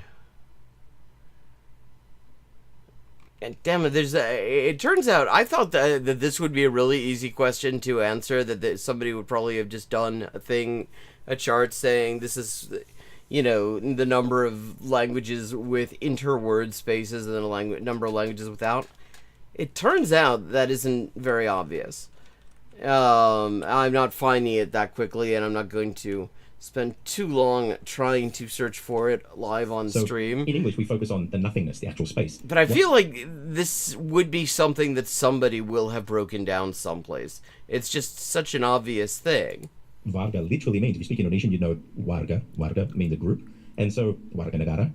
And so, you're actually grouping meanings together. Bang, which she says are clauses. So actually, the amount of spaces doesn't really matter. It's the group that's important. So this is called the wak bar, not the space bar. So while Westerners focus on the nothing, in Thai, we focus on the something. Not a word. Inside a sentence, everything runs together. This isn't unique to Thai. Inside a sentence. And the way that she's saying that, it's almost like she's intentionally trying to say it to... Yeah, Brian says, I guess when kids anywhere in the world start learning to read, they usually have had thousands and thousands of hours of listening or years of every single day listening. Yeah, exactly. So they're already coming in with a sort of instinctive understanding of the phonetics of the language. You and wow, you and how hard it is. It is not. Several major scripts, including Khmer, Burmese, and historically Sanskrit, work the same way. The technical term is scripto continua, and it was also how ancient Greek and Latin were written. But for a new reader, the absence of spaces creates an immediate problem.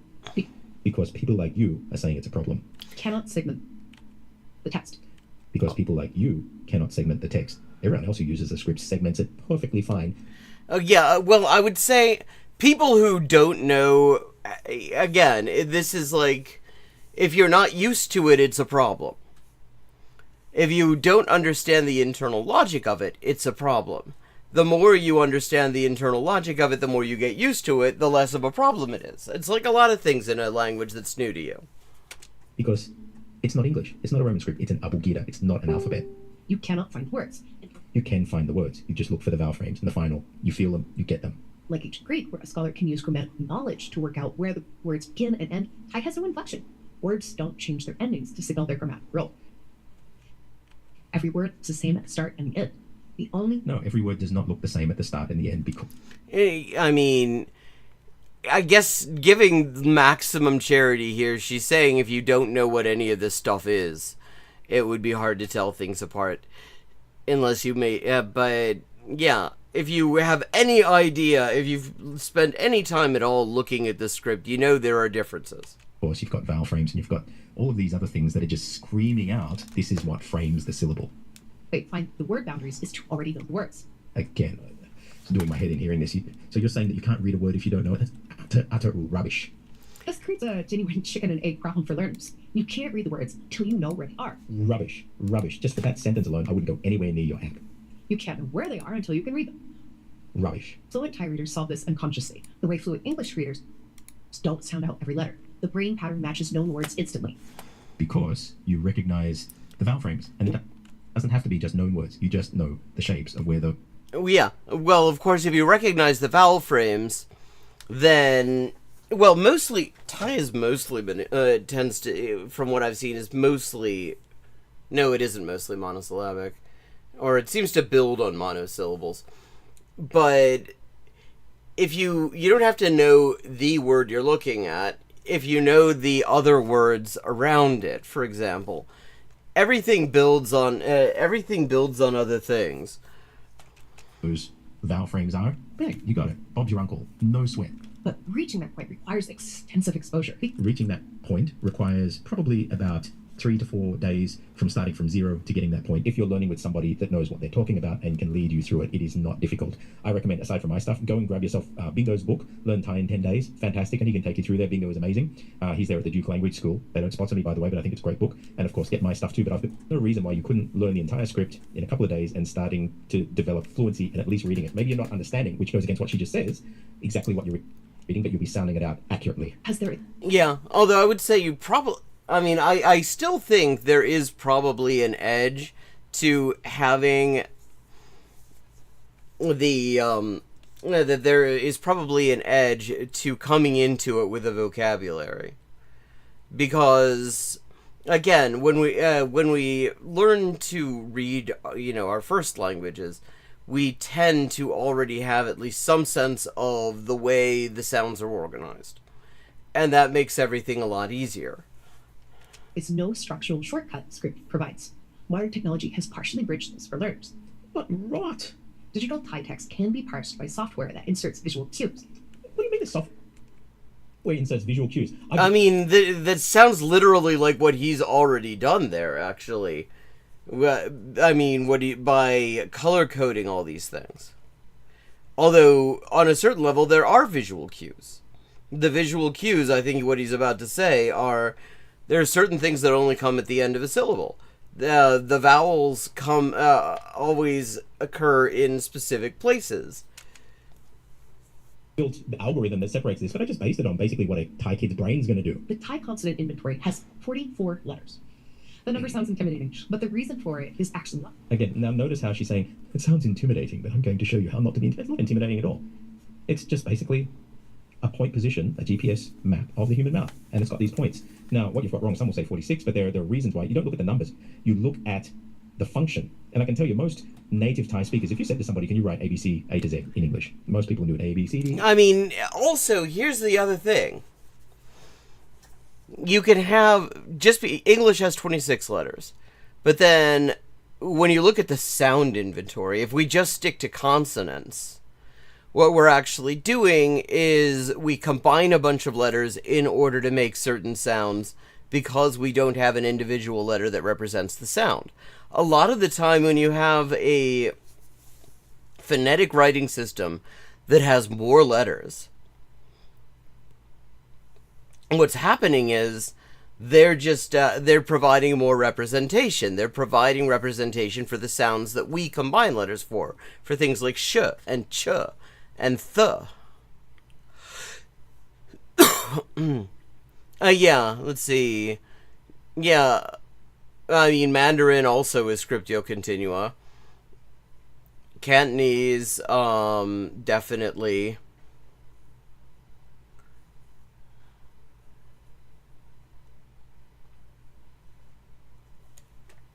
EFG, if you ask the Thai to do it, unless they're a kindergarten teacher, most probably would get to about Dotan and stop, because they don't think of it like that. It's a totally different system where the series position of a letter doesn't really matter. It's the function of how the system works which matters. Once you understand what the extra letters are doing, Thai is around 20. Now, again, look at that. Okay, again, versus that. Look at that, and there's a... I mean, even here, even accepting this classification, when you point out that there are certain sounds that are initial and certain sounds that are not initial, and I'm almost certain the number of final consonants is going to turn out to be considerably smaller, just because even with my limited vocabulary, it seems like there are only a couple of consonant sounds that ever end a syllable. This is already actually quite simple. And again, you look at this, and if you're just kind of thinking about it, just, paying attention and looking for things that jump out at you, one thing you notice is a lot of these letters look very similar with slight modifications, and that's because they're representing related sounds. When you know that, it all is much simpler to work with. The reason why she's color-coded those the way they are, and it just looks like a freaking landmine, a landmine field that you're going to go in, and how on earth are you going to remember that looks so random, as opposed to this image on the right here. I mean, I would say it doesn't look random for long. If you look at it for a second, you just look at, again, in the order she's putting it in, there's still quite a lot of internal logic that becomes apparent if you're at all used to this kind of writing system. If you have some idea what you're looking for. And if you see anybody trying to throw this kind of thing at you and saying, oh, look at this is so confusing, so many consonants, that's just turn off, walk away from them. Because they either don't know what they're talking about, or they're just trying to scare you, or they want you to go through as much difficulty that they went through when they were learning the Thai language, because they didn't realize how easy it actually is. One consonant sounds. So, 44 letters for 21 sounds means a significant number of letters are redundant at the level of sound. Several letters that look completely different. So, let me just show you why these letters are different. Originally, these were totally different in Sanskrit, okay? So, if I pull back to Sanskrit here, there's a perfectly reasonable reason. These were all totally different sounds. So, ga, ka, ga, ga, nga. Ja, cha, ja, ja, ja. Now I mentioned this is the roof of your mouth. So you had three sh. We call them sibilant sounds. So you had a sh, normal sh like we have in English. You had a sh. So if you're talking to people are talking with a rolly tongue. So this is a sh. Yeah, exactly. A lot of retroflex, a lot of things like that. There's also the extra aspirated versus the just a little bit aspirated sibilant. All sorts of stuff They've like got that. sh, and a s. By the time you got to Thai, the Thais didn't have all of those sounds. But because the Buddhist texts were written in Pali, and this is the reason why Thai retains all those letters, all of those are pronounced saw. All of them are saw. And they're actually, if I click on here, they're all actually high class because they're about, these classes are throat, positions, and actions. So all of these are sibilants that you blow air through. The reason they kept them there is because they wanted to retain the spelling of the original Pali and Sanskrit words to respect the religion and respect the language. And so if you read something in Thai and you see Okay. So, yeah, so we're talking about historical spellings then.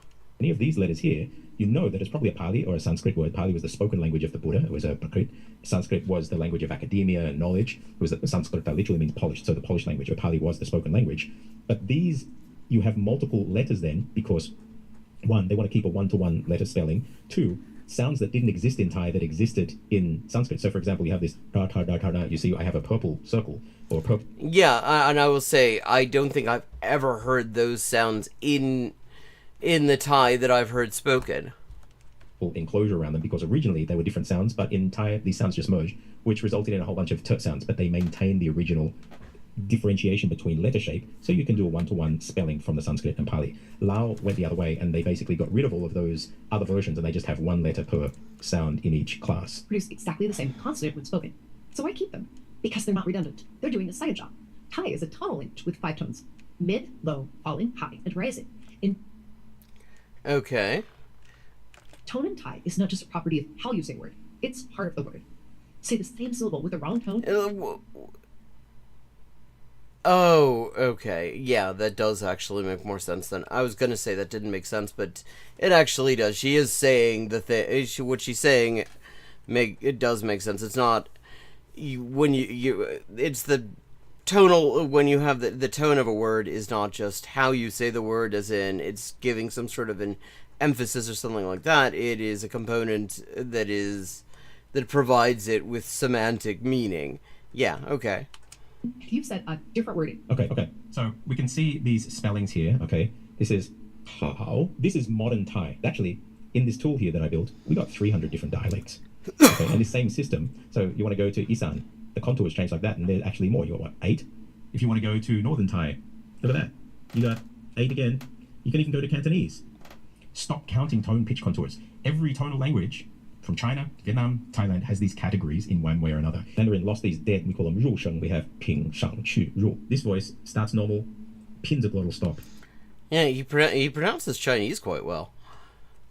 And then releases to normal. So that might change things. That's why the number 3 tone in Mandarin and even in Cantonese, this shangsheng does really weird stuff. In Vietnamese, you've got that nga and hoi, which represent that same tone. And in Thai, the same things happen as well. You're spec this same engine. And Thai, back then, when they invent Thai dialect, there are hundreds of dialects, but they all run on the same system. The beautiful thing is, if you know how to spell it, you can just use something like this and click over to another dialect. So this word then, the word for news rather than cow. If you go to Isan, is cow. If you go to the north, and this word, which was cow in standard Thai, becomes cow. Your tone contours may change. Interesting. Throat actions are the main thing that Thais are going to be listening out for, not the contours. And almost nobody actually teaches this. And this is why you get so many foreigners pronouncing tones wrong, because they think tones are actually just pitch contours. They're not. They're these throat actions, which are the cues for the Thai ear. Entirely. Or no wording.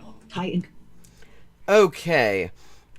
So, interesting video. And now it is time to take just a quick bio break. I will be back in just a few minutes.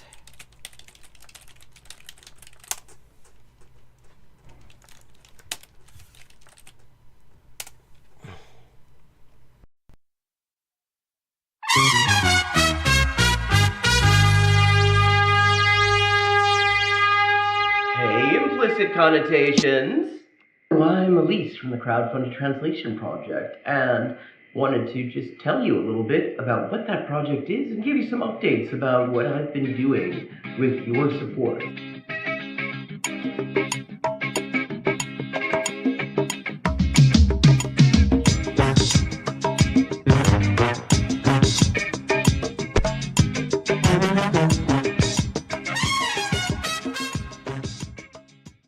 The Inessa Armand project.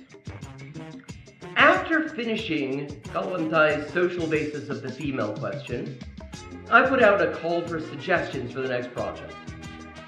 One of those suggestions that I received was to translate the essays and letters of Inès Armand, Kollontái's predecessor at the Bolshevik women's section. Suppressed by Stalin and never translated into English, Armand's writings enrich our understanding of the Bolshevik women's movement in the run-up to the October Revolution and the early days of revolutionary Russia. With your support, I have been able to translate all of her extant essays and am currently raising the last $1,950 to cover the cost of translating the remainder of her extant works, which at this point is just her correspondence. If you would like to support the project, all contributions are beautiful. You'll find links in the description. The Punto Final project is a project that is really just at its inception. Punto Final, for those unfamiliar with it, i.e. likely most of the people watching this right now, was a magazine edited by Manuel Caviese Donoso that ran from 1965 to the eve of the 1973 CIA-backed coup in Chile, and then from 1989 to 2018, publishing a grand total of 894 issues. In addition to being a platform for theoretical and ideological debate, they were also a source of excellent political journalism. Their real-time analysis of political developments in Chile, the rise of the Unidad Popular, the looming coup, and the limits of electoralism has aged extremely well, and is well worth reading for anyone interested in the period. The left is sort of in a media bubble, and the Anglosphere left really doesn't do a great job of breaking that bubble and really building connections there. So the discussion that you hear in English about Chile, even in supposed left outlets, such as Jacobin, often has little or nothing to do with the state of discussion amongst comrades in Chile.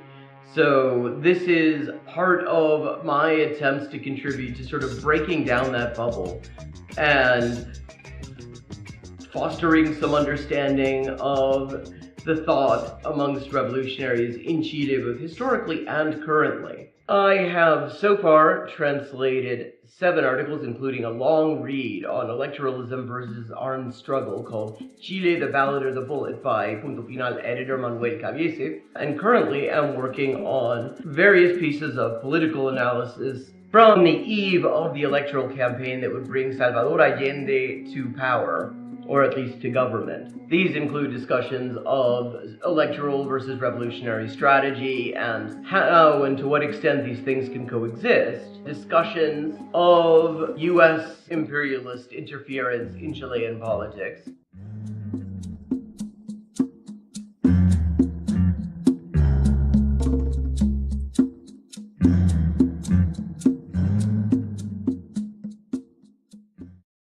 One of the challenges of this project, since its inception, has been getting the word out. The billionaire-controlled black box algorithms that dominate our lives don't like small creators or small projects. Nor are they particularly keen on ideological viewpoints that are inconsistent with the whims of billionaires. What's more, they positively detest anyone who isn't paying for reach. And then they turn around and make it ever harder to do even that in a useful way. The result of all this is that there are definitely considerably more people who would be interested in this project than actually see any of my posts about it. And that's why I have a small favor to ask you. Tell your friends about the crowdfunded translation project. Share the completed translations, link the Patreon and the Facebook pages. All those links are in the description. Let people know that this project exists and what it's all about. Let them know that I want to hear their ideas for future crowdfunded translation projects at crowdfunded_translations@elisehendrick.com. And if you've got any ideas, I'd love to hear them. Ultimately, the crowdfunded translation project is for us all. The whole idea is to translate texts that have fallen through the cracks by making it economically viable for a professional translator, i.e. me, to work on them and to make the results freely available to everyone. I think that a lot of great things are coming out of the project, and even more can result from it yet. But it all depends on making the project visible to the people who might benefit from it and consider supporting it. Thank you for watching for this length of time. I hope you found it interesting, and I hope that it will encourage you to get in touch with the crowdfunded translation project, look at our translations, to get in touch with, to get involved with the crowdfunded translation project. Make suggestions, read the translations, let people know that this exists. This could be a great resource, but it's been a real fucker trying to get the word out about it. So thank you very much. Even watching this and commenting and leaving a like and sharing it on your platforms, or even to yourself in an email apparently, will help increase the visibility of this video and thus of this project. Thanks so much, and see you on the next stream. Thank you very much. Even watching this and commenting and leaving a like and sharing it on your platforms, or even to yourself in an email apparently, will help increase the visibility of this video and thus of this project. Thanks so much, and see you on the next stream.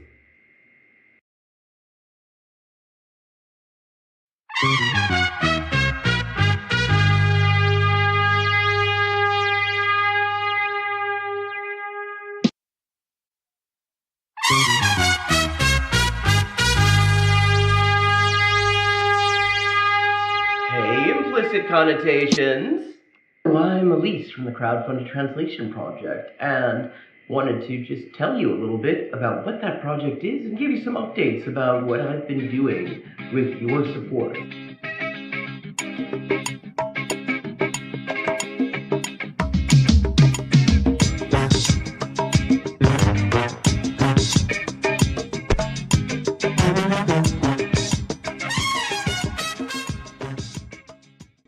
The Inessa Armand project. After finishing Kalantai's social basis of the female question, I put out a call for suggestions for the next project. One of those suggestions that I received was to translate the essays and letters of Inessa Armand, Kalantai's predecessor at the Bolshevik Women's Section. Suppressed by Stalin and... Okay, I'm back and I've got my cuppa. And so let's see. I'm gonna drop this link in chat for anyone who wasn't here at the start. If you want to see the whole thing, we're going to move on to other videos to look at. Thought that was quite interesting, and led me to just notice before he even said anything the internal logic of the Thai script, which is handy.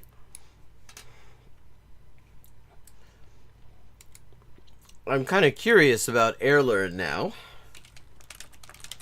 so I think we might just have a little look. The Duolingo killer has arrived.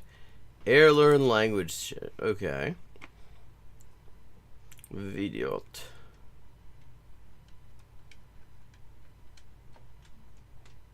Oh, I have seen this in my. I have seen some of these videos in my in my recommendations. Why Colonel is pronounced Colonel, for example. The language most people can't hear.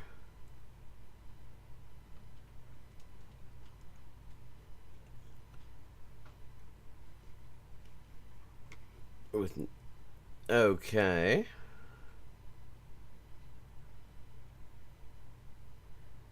Japan can't fix this anymore. Okay, how Japan took an entire writing system and turned it into something nobody can explain. Okay, this... okay. This? I have a feeling this is going to turn out to be nonsense.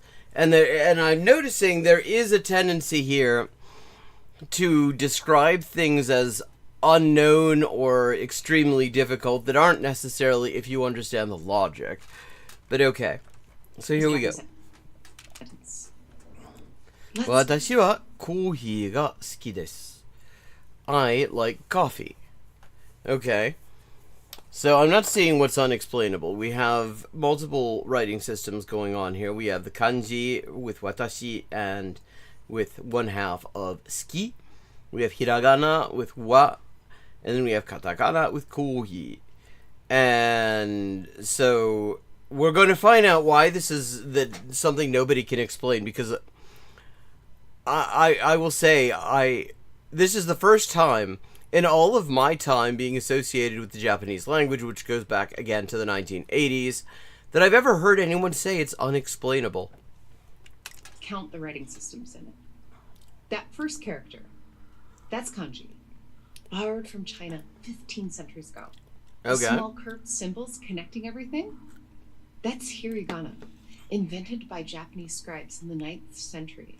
Yes, although it's worth noting that both of these other writing systems that are represented here, the hiragana and the katakana, all actually are just abstractions of kanji. There are specific characters that these letters derive from, that these syllables, these characters derive from.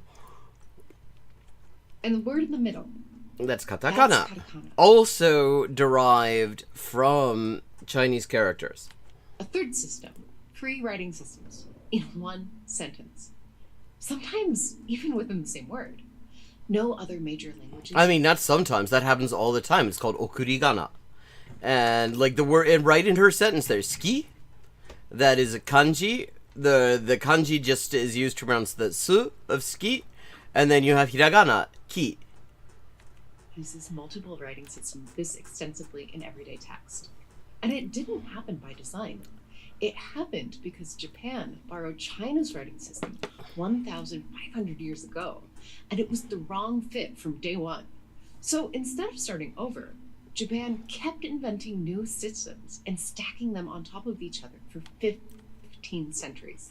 The result is one of the most complex everyday writing systems. Okay. Complex how, though? Because, okay, there is definitely a certain level of complexity. You do have to get used to the fact that there are kanji.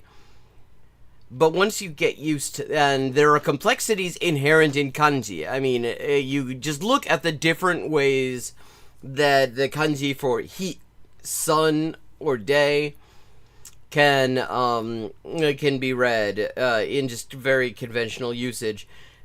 There are complexities. But I think actually there's a lot of very straightforward stuff that makes up for that. Used by any modern nation.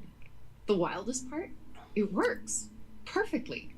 Welcome to the era. In fact, I mean, it's interesting. Like, Native Lang, who I will say does much better content. It does similar content to this in the sense of, here's an interesting thing about a language. And they have one on the hardest writing system. And spoiler alert, it's not kanji. It's Tibetan. And it's not the hardest because the writing system itself is complicated, but because, a lot like English, they use a lot of historical spellings. Which show?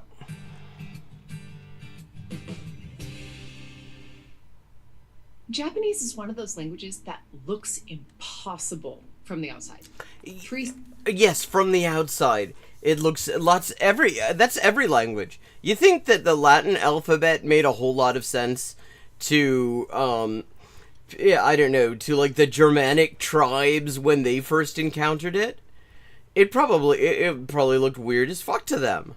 It only makes sense to us because we're used to it. Like, so you could say this about literally anything. You could be doing this video, I could be doing this video in Japanese and saying, look at this weird ass writing system that they use in the Anglosphere.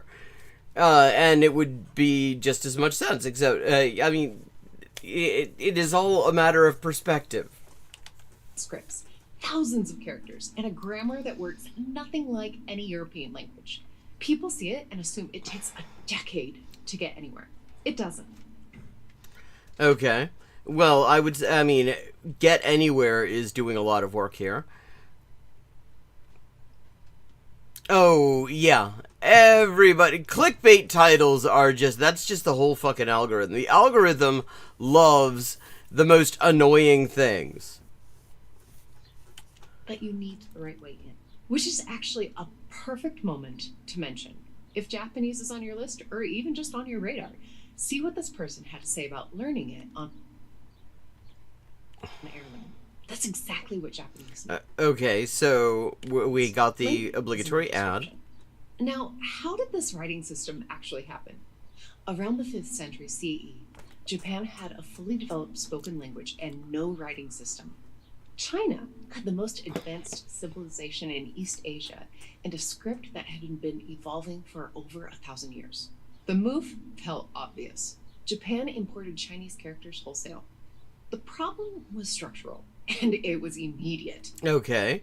Yeah, because Chinese syllable structure is different than Japanese, true. This is what makes reading Kotenbun also very challenging, because I remember I had to, during the time that I was an exchange student in Japan, we had Kotenbun,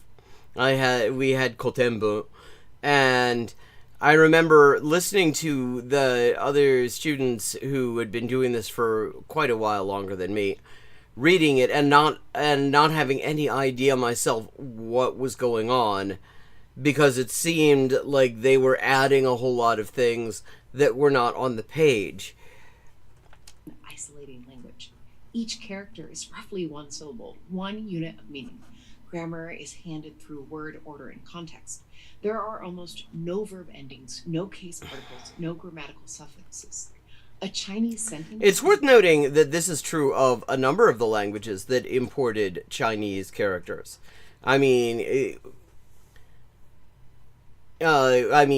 difference that she's talking about, Korean also imported Chinese characters, and a lot of what you can say about Japanese in terms of the grammar, you can also say about Korean. Essentially a string of independent meaning blocks. Japanese is the opposite. It is agglutinative, meaning grammar is expressed by attaching endings and particles onto words. Okay, wait a second. Atsukattata is it was hot? Somebody needed to proofread this. I mean, atsukatta would be it was hot. This extra ta? Shirane. Verb conjugates extensively. Particles after nouns indicate whether something is the subject, the object, the location, the direction. The end of a sentence determines whether it's a question, a command, or a statement fact. Okay, yes. Although, I mean, some of these things are also true of Chinese to some extent. Not verbs conjugating extensively in the sense of changing endings or something like that. The use of particles. There is some of that, though not to the same extent, but you have, sentence ending particles and things like that do exist in Chinese, certainly. Everything that matters grammatically happens in the part that Chinese characters were completely unable to represent. Chinese characters do represent particles, though, like ba, which turns things into a suggestion, like la, which, yeah... I mean, there are lots of bloody particles in Chinese, actually. Sentence-ending particles. They do represent these things. It was like wearing someone else's skeleton. The Chinese characters could carry meaning, but couldn't carry the language. Well, I mean, in point of fact, though, in Japan, they did find a way to kind of make it carry the language. It's just that they kept on improving on it. And rather than abandoning the characters, spent the next 15 centuries engineering solutions. Kanji. Wait, okay. The next 15... We're talking about 1,500 years ago. The Japanese had more or less settled on solutions within a few hundred years of that. much of what's gone on since then, I mean, especially the last century, has just been sort of just sort of polishing the edges, the post-war reforms and stuff like that. Japan adopted Chinese characters and immediately made them more complicated. In Chinese, a character has one reading. In Japanese, most characters have at least two. The onyomi, which is the approximate Chinese pronunciation imported with the character, and the konyomi, which you can tell that she doesn't know anything. Okay, this is confirmation of what George J. Raj was saying, that she doesn't know anything about this, because listen to that pronunciation, onyomi and kunyomi. That is, like, literally none of that is a sound that is resembles the Japanese pronunciation onyomi, kunyomi. She clearly is just somebody who is performing a script, because that's not how you pronounce any of that. Japanese word for the same concept mapped onto it. The character, although there are actually characters that only have a kunyomi, and there are characters that only have an onyomi. Mountain. In Chinese Yama. direct reading, sun. In native Japanese reading, yama. Same character, two readings. Which one applies depends on context, on what other characters surround it, on whether it's part of a compound word. Okay, true. Some characters have 5 or more readings. Or even more than that. And sometimes, I mean, especially when you get into literary Japanese, there people are inventing new readings for things sometimes, just for the hell of it. The character relating to life, birth, raw, fresh. Oh, hang on. Is that... I can't... Oh, okay, yeah. I had the chat widget over the spot where, on my screen, the spot where that character showed up, and so I could only see the bottom third of it. And it could have been... And it looked like it could have been Tsuchi, rather than Ikiru. Has so many readings that it appears in Japanese dictionaries with a small paragraph just listing them. Yeah. There are 2,136 kanji designated by the Japanese government. I mean, it's worth noting. Let me see. Yeah, this isn't how they are actually classified, though. This seems like this seems like deliberately making this look extremely complicated. More complicated than it is. I will say it is indeed quite complicated. There are things you do have to get used to. There are complications and everything, practically. But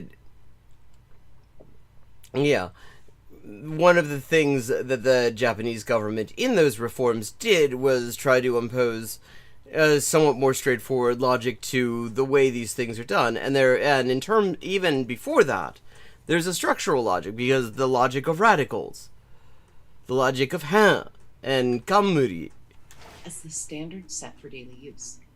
Educated adults typically know more. Japanese children spend their entire school career accumulating them, learning hiragana first, then katakana, then gradually absorbing kanji year by year until graduation. This is not memorization in the way Western students memorize vocabulary. Each kanji is a meaning, a set of readings. Well, yeah, I mean, but so is vocabulary. Set of contexts and a stroke order. Well, I mean, yeah, the stroke order is the one thing that is really different. The rest of it, I mean, yeah, it's all sets of meanings and things. If you're just memorizing vocabulary without meaning, then, I mean, that's just a pointless fucking activity, no matter what language you're doing it in. Learning them is closer to learning to draw 2,000 small pictures, each of which can be pronounced different ways depending on the sentences. Yeah, but that, again, I mean, this reminds me of the way that they sort of overcomplicated the Thai script that George J. Raj was getting annoyed about. Because, yes, you could say that, but when you actually start to break it down, you notice that a lot of things repeat themselves. There are components that repeat themselves. There's some that are all over the place, that you find everywhere, like kai. They just throw kai into everything, really, in kanji. And when you know that, when you know the logic behind it, when you know that there are components that give you the phonetics of it, and components that kind of offer meaning and stuff like that, and they break down in different ways, and they are actually, to a great extent, numerous different ways of combining the same elements, a relatively small number of elements, then it all makes a hell of a lot more sense. It's still, I mean, there's still a lot of complication you got to get through. There's still a lot of remembering that has to be done, but it's not as complicated as this makes it sound. Sitsen. Hiragana. Yeah, she hasn't pronounced hiragana right once. She said hiragana. Hiragana. Hiraganaって何なんだよ? The borrowed character. Like, you have your language app, and you have somebody performing these videos to advertise your language app, which is, amongst other things, supposed to impress upon viewers that the people who made your language app know something about languages and stuff. That the people behind this app have some idea what they're talking about. And you couldn't make sure that she pronounced things correctly. Like, even approximatively. Even just getting the right vowels in. Hiragana. It's not that hard. Could handle meaning, but they still couldn't handle grammar. Japanese needed a way to write verb endings, connecting particles and native words that had no Chinese equivalent. They have Chinese equivalents, but they were structurally different Chinese equivalents. The solution came from an unexpected place. In the 8th and 9th centuries, Japanese scribes began simplifying kanji into flowing cursive symbols that represented pure sound rather than meaning. Yeah, Brian says this is sensationalist misrepresentation. Joyo kanji and nationwide kanji standardization has made things easier for both Japanese and foreigners learning Japanese, not more... Oh, yeah, absolutely. I mean, really, and you just have to look... I mean, when you talk about kanji in their full complexity, you have just look at the stuff that the kanji kente people put out there, because they're the ones who are trying to sort of get really make kanji in all of its all of its just beautiful complexity available, and they do such an amazing job of simplifying the process of understanding and learning it and everything. Their materials, they are just absolute just models of just reference works. Their kanji jitan, their kanji dictionary, wonderful to work with. Their yoji jukugo jitan, I read that for pleasure sometimes. Like, there are people out there who've done an absolutely incredible job of making these things understandable. And yeah, this looks like AI slop. The kanji and the top scroll are they're nothing, actually. These weren't new inventions.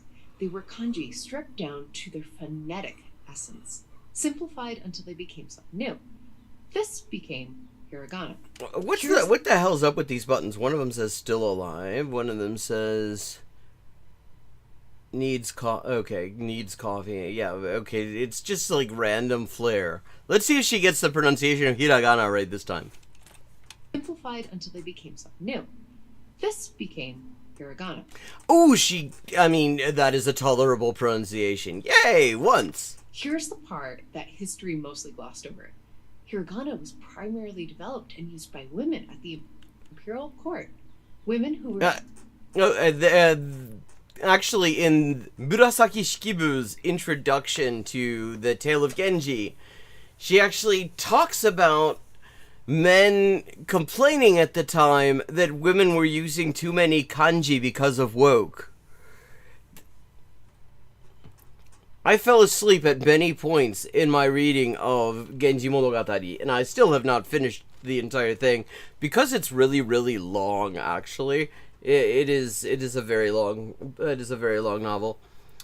But that was one of the first things, is like something about men complaining about women writing with too many kanji because of woke. Actively discouraged by studying proper Chinese characters, which were considered the domain of male scholars and bureaucrats. The establishment dismissed hiragana as women's writing.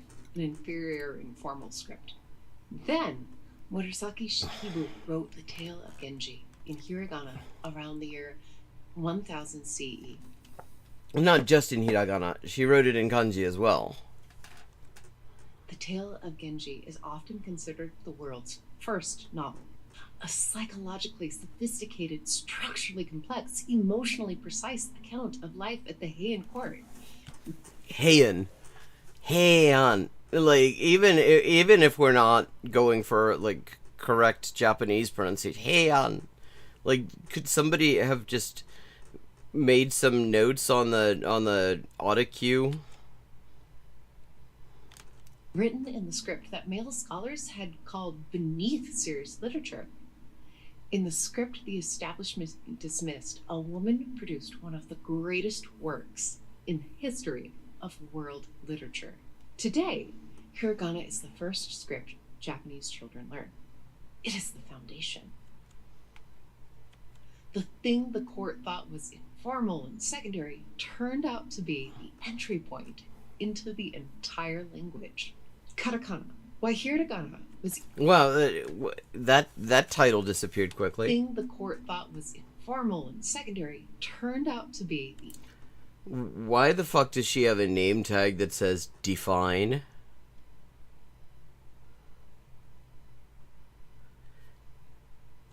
entry point into the entire language. Katakana, the monk's shorthand that became the future. Okay, I can see why they didn't want that to stay on the screen for very long, because it doesn't make a shitload of sense. Katakana. Why hiragana was evolving in the imperial court. Something different was happening in monasteries. Buddhist monks studying Chinese texts needed a way to annotate pronunciation.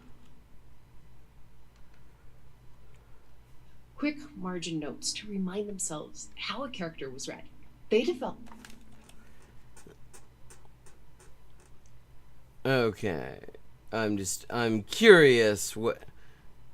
Let me see, at least some of these things are actually kanji. But on the other hand, the katakana next to them make absolutely no sense. Lots of AI slog. God, shoot some actual fucking footage. Pay an artist. Quick margin notes to remind themselves how a character was read. They developed a system of taking fragments of kanji, single corners or isolated strokes, and turning them into compact phonetic symbols. This became katakana. Angular, where hiragana is... Okay, so we started out with this video saying that nobody can explain something about this. Are we ever gonna come back to that? Because I'm not seeing anything particularly unexplainable yet. Built for speed and annotation rather than literary flow. For centuries, katakana was technically shorthand. Then, Japan opened to the West in the 1860s, and everything changed. Thousands of new concepts arrived with no Japanese words for them. Coffee, electricity, cinema, telephone. I mean, actually, in this period, they used a lot of ateji. Some of which are still with us. Some of which live on in China, interestingly. Like, they actually used a lot of, used a lot of kanji. In fact, if you look at old Japanese phrase books, like I'm talking early 20th century, all sorts of place names that you never see represented in kanji anymore, that are always katakana now, are used ateji, like European place names. Berurin. Berurin, the kanji for Berurin is actually, that's been on the Kanken Ikkyu a couple of times. That is one of the things you have to learn when you do, if you want to do the Kanken, is all these old style kanji renderings of foreign place names and stuff. Like, there's kanji for pineapple, for pineapple. The English word pineapple pronounced in Japanese pineapple, and stuff like that. So katakana was not immediately used for this. The landing strip for foreign vocabulary, the designated system for words arriving from outside. The rule is simple and elegant. If a word came from abroad, write it in katakana. Coffee, television, internet, smartphone. Except that nobody says smartphone. It's sumaho. Coffee Smaho. is a good example of a katakana loanword. Which was originally written in kanji, and actually the kanji that it was written in is still used for coffee in China. But it entered Japanese through Dutch, not English. Every time a new foreign concept enters Japanese, katakana absorbs it. The system built by monks annotating scripture in the 9th century is now the system handling the entire vocabulary of the modern globalized world. Not the entire vocabulary, though, because there are lots of like Japanese loan translations and original Japanese words to mean these things. It's not all just loan words, although there are lots of them, certainly. A single Japanese sentence might move through all 3 systems in the space of 10 words. Yeah. Kanji carries the core meaning, the nouns, the roots of verbs, the conceptual weight of the sentence. Not always. Hiragana carries the grammar, the verb endings that indicate tense and formality, the particles that tell you what role each word plays. Those things too, the yeah. connective tissue of the sentence. Katakana handles everything derived from outside. The brand name, the foreign concept, the English word that slipped in. Slipped in is good. I mean, I would say it was like hoovered up. But it does a whole lot more than that, actually. In fact, somebody else who knows more about this than the people who made this video actually recently did a video that showed up in my recommendations, though I haven't watched it, on how it's not really accurate to say that katakana is just something for foreign words. A native Japanese reader moves between these 3 systems mid-sentence without conscious effort. They're not switching modes the way a bilingual speaker switches languages. The 3 scripts are experienced as one coherent system with different registers. The way a fluent English reader doesn't consciously notice the difference between reading king and sovereign, even though one is Old English and one is French. The complexity is real, but so is the payoff. Kanji. Okay, hang on. I missed a sentence because I was looking at something else. Systems mid-sentence without conscious effort. They're not switching modes. Okay, saying that it's without conscious effort is a bit much. It really depends. For one thing, like, Japanese people's knowledge of kanji is actually variable. There are people who know more and there are people who know fewer. And which kanji they know varies as well. And if you spend any time researching the sort of, like, stylistic doubts and things like that that you might have when writing things in Japanese, and looking them up in Japanese, what you find is the world, like, Japan is full of people who are constantly uncertain if they're using things correctly. Which is just kind of the way it is with all languages. Everybody has uncertainties about these things. To suggest that everybody's doing this perfectly all the time is just wrong. People, and to say that it's without effort is also wrong. Because it really depends on what it is. I mean, some things, yes. If it's really standard, everyday Joyo kanji, especially like the really early, if it's like, especially the first kanji anyone learns, yeah, okay. Relatively little effort compared to some of the challenging aspects that actually show up in terms of different readings and things like that. But when you get to anything like people's names, for example, I mean, if you wanted to talk about complexity, place names and people's names and the readings that come with that actually would be the place you would, if you wanted to make Japanese look, really difficult, because that's really challenging and people have to look it up all the time. And in fact, that's why Wikipedia entries for Japanese people on Japanese Wikipedia always have the name in hiragana. They always have the name in hiragana because if you're looking at the kanji, there are all sorts of different ways you could potentially pronounce it. a lot of the time. Speaker switches languages. The three scripts are experienced as one coherent system with different registers.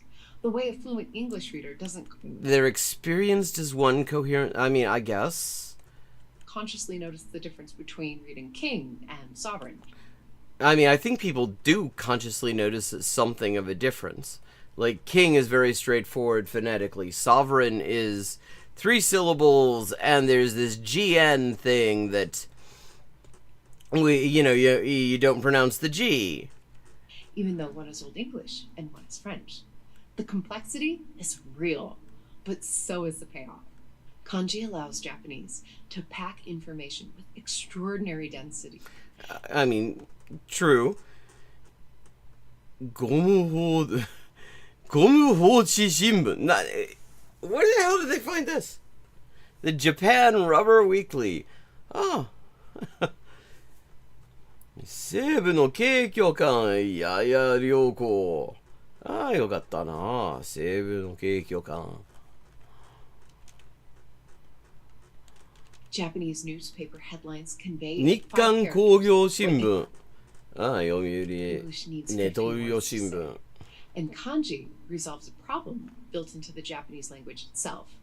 Japanese has a massive number of homophones. Well, except... okay, this is really silly, because actually if you look at the homophones, the massive number of homophones, where they came from is Chinese.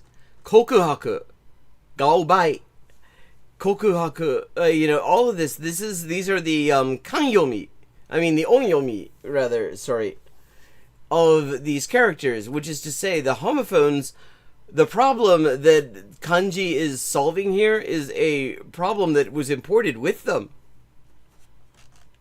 Words that sound identical but mean completely different things. Yeah, all because of the Chinese read. Like, this is such a... Like, this is how you know nobody who knows Japanese or knows about Japanese read this thing and gave it any kind of once-over. Because the only reason these homophones exist in Japanese, it's the same reason you have lots of homophones actually in Korean as well. Because it's Chinese loanwords that came with the kanji. If you didn't have kanji, if you didn't have like Chinese loanwords, you wouldn't have this issue, because it isn't so much of a problem with native Japanese words. Speech, you rely on context. In writing, kanji makes them instantly distinguishable. The system that looks like a burden is also doing structural work that simpler alphabets cannot. Japan has discussed simplifying this multiple times. Oh, and in fact, they have simplified it multiple times. What you're looking at now is actually a simplified version of what existed before 1945.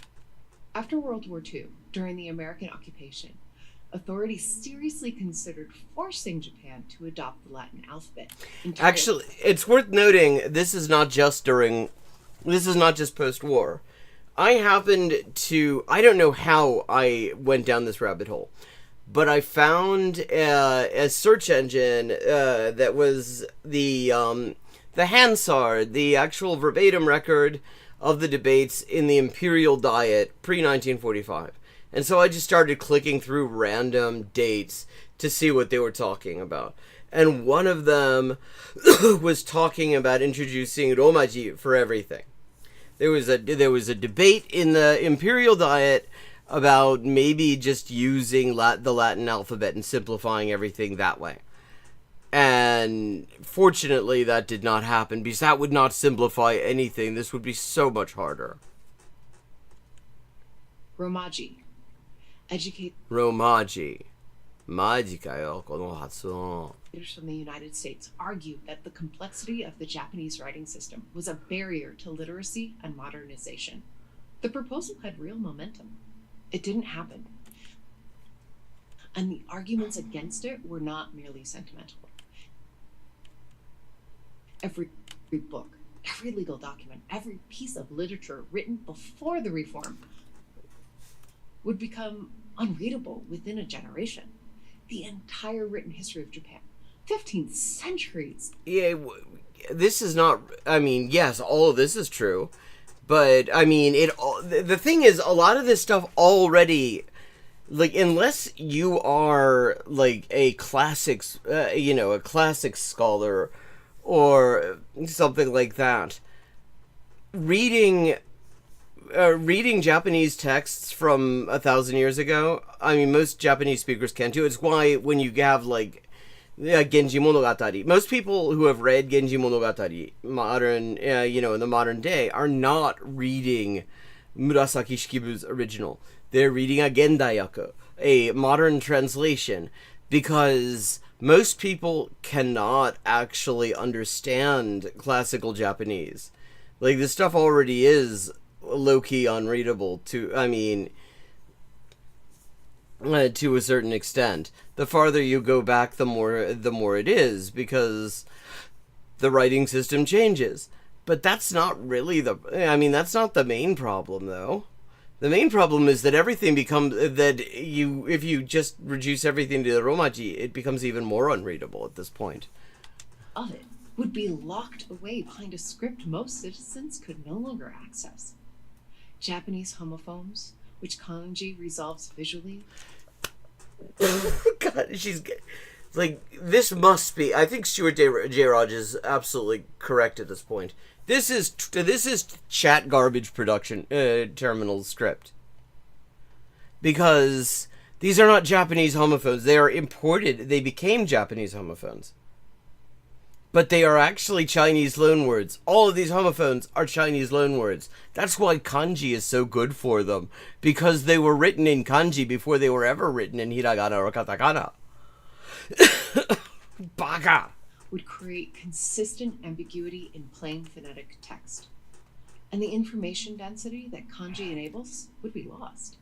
Japan instead implemented a more modest reform, standardizing the list of daily use kanji, simplifying some characters, regularizing readings, enough to manage the complexity, not enough to abandon it. The writing system survived, not because Japan was resistant to change. Japan was remade almost entirely in the post-war years, but because the writing system was doing things that a simpler replacement genuinely could not do. I'm still... How Japan took an entire writing system and turned it into something nobody can explain. That is the title of this video. We are almost to the end of this video. What we've established is that the Heirlearn people cannot explain it. Or at the very least, whatever like fucking twatbot they used for this could not explain it. Because of course it can. That's not something that it's capable of doing.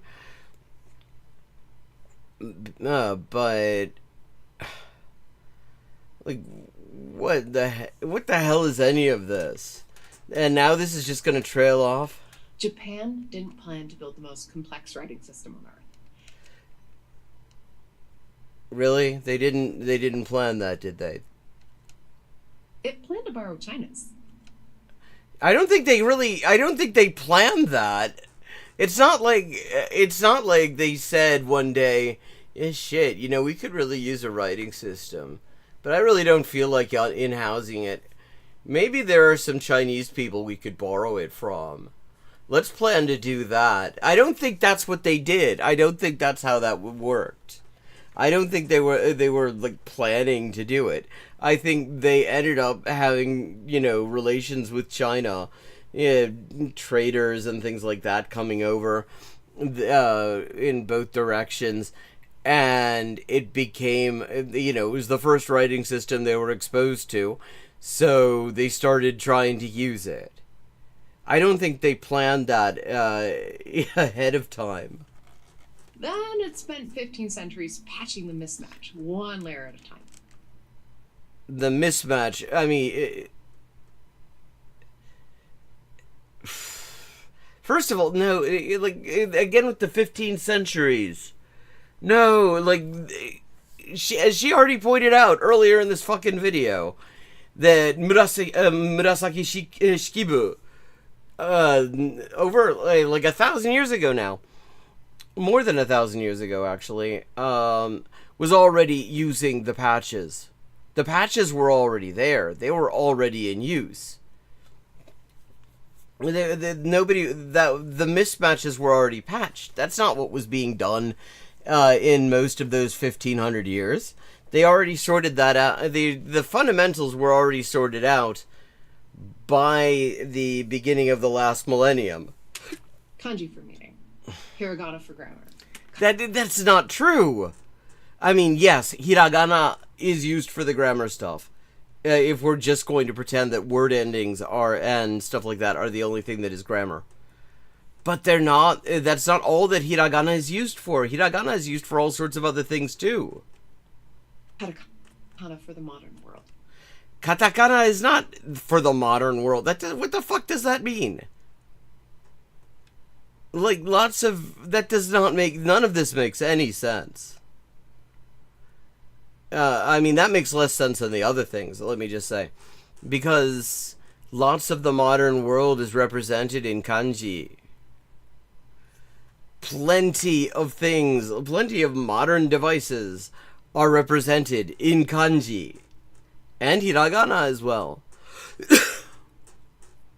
Like, okay, here's an example of something that is definitely part of the modern world. A superconductor. Very modern world thing. What's the name for it? It is not superconductor. It is chōdendōtai. That's kanji. God, like... Airlearn, I'm really just bubbling with confidence in this app if this is the level of effort they put into their videos. 3 systems that shouldn't coexist. Why shouldn't they? They've only ever existed, like, I mean, katakana, hiragana, these things only really ever existed together. Why shouldn't they coexist? What does that even mean, they shouldn't coexist? Clearly, they do coexist, and so therefore they should. What is this, the fucking Romeo and Juliet of writing systems? Built across 15 centuries of improvisation. Again with the 15 centuries. Oh, here's another example of the modern word, eki. That's kanji. A station, a railway station, very modern concept. Railways, they did not, like... Japan did not invent railways on their own. The concept was brought to them with the Meiji Restoration and everything in the late 19th century. And yet the word for a station is kanji. The modern, like, seriously, get somebody to proofread your stuff. Used fluently by 125 million people every day. No other country uses this mix to the same extent. Wait, to the same extent? What other countries are using katakana and hiragana at all would be the question that comes to my mind. Because I don't think Japanese is the official language anywhere else. No other country needed to. Because no other country borrowed a writing system. So that's not true. Structurally mismatched with its spoken language. Like, Korea! Fucking Korea! I can see, like, I mean, now I can totally see how maddening the Thai video must have been to Stuart J. Raj, because this is actually causing my fucking blood pressure to go up. What she's saying here. And I really do have to think that this has to be slop. Because who would know enough to sound like they know anything about this while knowing so little about it? And then refused across 15 centuries and several genuine opportunities to stop. What do you mean genuine opportunities to stop? Nobody had the fucking gun to their head. They could have they could have redone their writing system anytime. People do. Some languages have gone through multiple writing systems. Just replaced one after another until they came up with one that they're okay with. I mean, some of them are doing it right now. What the hell is any of this? To give up on making it work. The script the establishment called women's writing produced the world's first novel. The shorthand monks scribbled in margins became... Wait. What the hell was that prosody there? The shorthand monks scribbled in margins? So there are monks, but not really monks. They are shorthand monks. They are an abbreviation of monks who have been scribbled in margins somehow. Now I'm beginning to wonder if she's like, is this entire video just like, what is any of this like? Okay, because here's her other fucking button. Yes, I write. Like, what the hell is any of this? The system for writing the internet. The Chinese characters that... The system for writing the internet. What? Let me hear that again. To give up on making it work. The script the establishment called women's writing produced the world's first novel. The shorthand monks scribbled in margins became the system for writing the internet. The system for writing the internet. なんだよこれ。マジかよ。こんなたわごとねえだろ。The Chinese characters that didn't fit Japanese grammars are now did not fit Japanese grammars. Plural. Any of them. They tried them on all sorts of different Japanese grammars and they didn't fit any of them. Separable from what Japanese is. Are now like, she's talking about like this is like some sort of a recent development. This whole way of talking about it, they refuse to stop making it work like it's a fucking relationship. like this is a doomed marriage held together by the rent.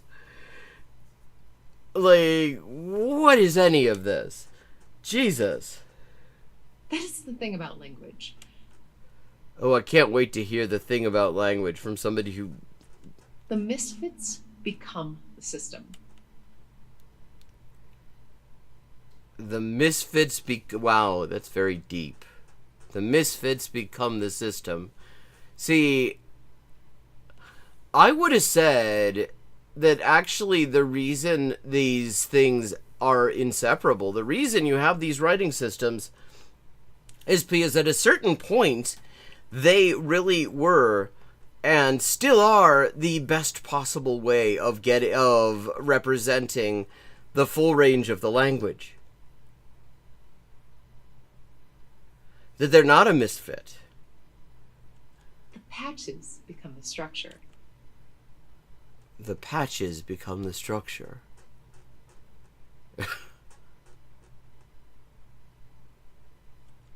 The workaround becomes the thing itself. What the fuck does that even mean? And again, why the hell does she have a name tag that says define on it? If this video made Japanese feel more approachable rather than less, which I hope it did, because understanding why something is complex is the first step to not being afraid of it. Erlearn is a great place to start.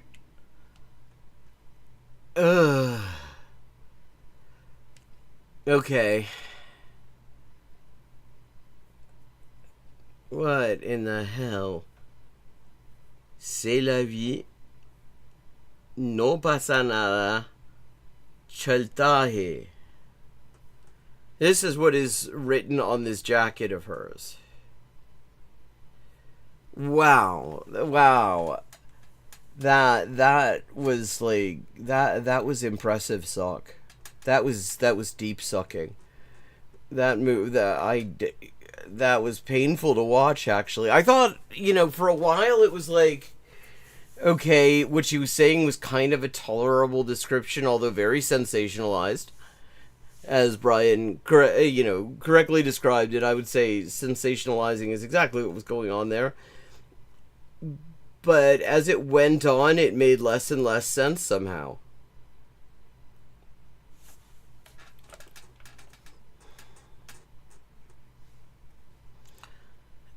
Ugh. That was painful. And I feel like we may very well be looking at more of these horrible videos in the future. 5 easiest languages. Wait a second. The 5 easiest languages to learn if you already speak English. And then the thumbnail only has 3 languages. Italian, Spanish, and Portuguese. How Arabic changed Portuguese more than Latin ever did? I don't think that's true. There's way more Latin in Portuguese than there is Arabic in it. There's a lot of Arabic in Portuguese, but like what they were speaking in Portugal. And oh god, I was just looking at this thumbnail for the video that we just watched. Japan can't fix this anymore. I think they've actually, what is this? Is there any human involvement in any of this crap? But okay, for the last, 10 minutes, I guess, we're gonna find out about the 5 easiest languages to learn if you already speak English. And if you don't, you won't understand this video anyway, because it's in English. There's a government agency in the United States whose entire job is teaching people to speak foreign languages. And that is not its entire job. That is one of its jobs. And I would have to say, they don't do an excellent job at it. The Foreign Service Institute. It's trained American diplomats for over 70 years.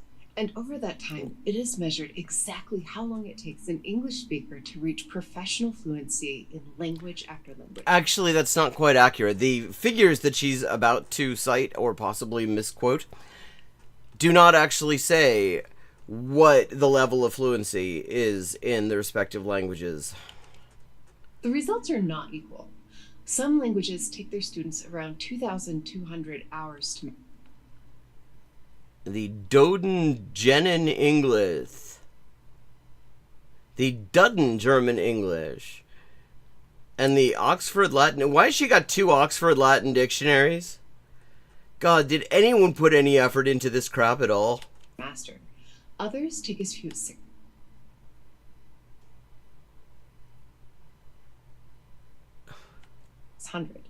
That's nearly a 4-to-1 gap between... Why were Finnish and Danish and Swedish in the same picture there? They're not even... Finnish isn't related to any of them, and there is no way that Finnish would take as much time for an English speaker to learn as Danish, I don't think, because the vocabulary is totally different. The hardest languages on earth for an English speaker and the easiest. Now, easy is a loaded word, and we'll deal with that in a second. But if you speak English and you want to learn a second language with the wind at your back, there are 5 consistently that come out ahead. Not because they're simple.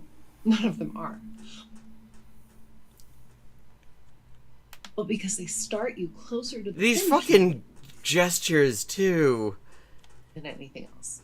These are the 5 easiest languages to learn if you already speak English. Welcome to the Learn Language Show. Okay. Skipping over this. Complete and capable of expressing anything a human is, just the fastest, most natural path, so you actually keep going. If a language has been on your mind, the link is in the description. But before the countdown, We need to be clear about what easy even means, because this is the kind of list that starts arguments. How we're measuring this. I don't think you are measuring this.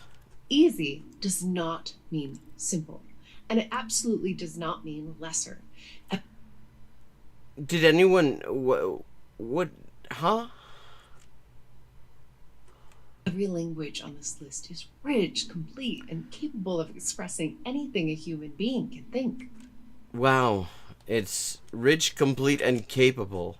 I'm glad that fucking TwatGPT decided to say that. Like, who the fuck ever... I have watched a lot of... There are lots of videos on this theme. I have watched lots of videos on this theme. Professional hazard. I have never heard anyone feel the need to reassure us that just because it's easy for English speakers to learn a language compared to other languages, that doesn't mean that the language is incapable of expressing things. Like, what the hell does that mean? It's rich, complete, and capable of expressing... It's rich, complete, and capable, chat. Wow.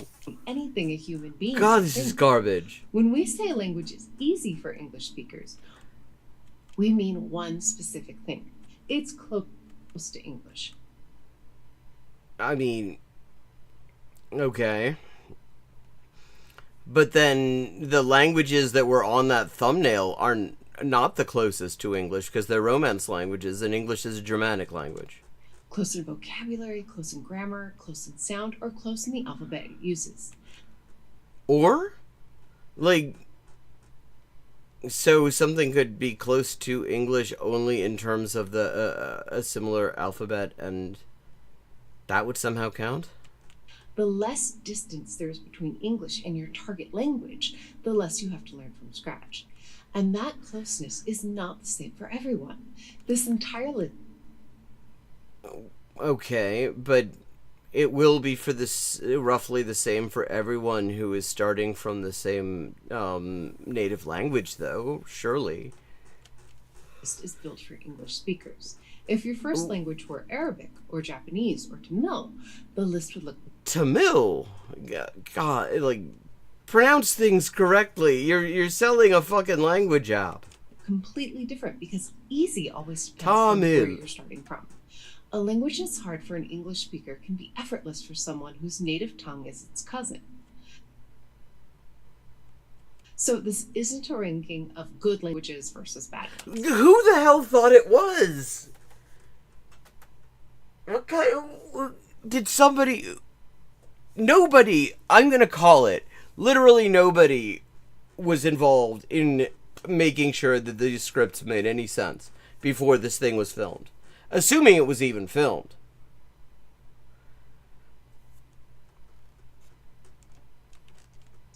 It's a map of which languages sit closest good languages versus bad ones. It's a map of which language. Okay, so according to this, let's see. English, French, Swedish, Dutch, Scots. Like, how is Scots not closer to English than Dutch? Frisian, English, Frisian, Arabic. Yes, that's how the tree looks. Yeah, Frisian came from English, and then Arabic came from Frisian. What the fuck is this map? Languages sit closest to English measured two ways. One, the FSI is hard data on how many hours each takes to learn. And two, how much vocabulary, grammar, and sound each one shares with English. With that said, let's count down. Number 5, Dutch. The closest cousin. Dutch is the closest. I would not say that I don't think it is the closest, actually. This major language to English on the entire planet, closer than anything except Frisian, a small language in the northern Netherlands that's almost English's long-lost sibling. English and Dutch are both West Germanic languages. They split from the same ancestor relatively recently, and it shows. In enormous amounts of vocabulary line up almost exactly. Water is water. Hand is hand. Milk is milk. I mean, so far these are examples of things that you could find in a number of Germanic languages. It's not all that different to what you would find if you were looking at German or Letzteburgisch. It's not, I mean, and grammatically, I would have to say any of the Scandies is more similar than Dutch. The word order, the... Book is book. What? How did she pronounce that? Is hand. Milk is milk. Book. Book. Book. Is book. House is house. Huis. Not house. House. House. You can read a simple Dutch sentence and guess your way through a surprising amount on day one. And the grammar is far gentler. Okay, she is looking way too excited about all of this. Than its cousin German. No intimidating case system. There is a case system in Dutch. Word order that mostly feels familiar. I mean, the word order is actually very similar to German. The catch is pronunciation. Dutch has a throaty G, that scraping sound in the back of the throat that English speakers find genuinely hard. I mean, Plus a few tricky vowels. The FSI categorizes Dutch as Category 1 language, taking around 600 class hours to reach professional fluency. Whatever that means by their standard, and using their methods, which aren't the best. In a sense, Dutch is what English might have looked like if 1066 had never happened. No, it wouldn't have. That 1066... Okay, he's talking about the Norman Conquest. First of all, Dutch has a lot of French in it. Dutch has a lot of Latin in it. So, I don't think 1066 is a great example. But then if you look at Old English, which is what 1066, why that comes into it, it actually doesn't look a whole lot like Dutch. I mean, there are bits of it that kind of look like Middle High German, but yeah, no. Number 4, Norwegian, the Viking inheritance. If you want a Scandinavian language, Norwegian is the one to pick. The Viking inheritance. That sounds like a mystery novel that I would not read.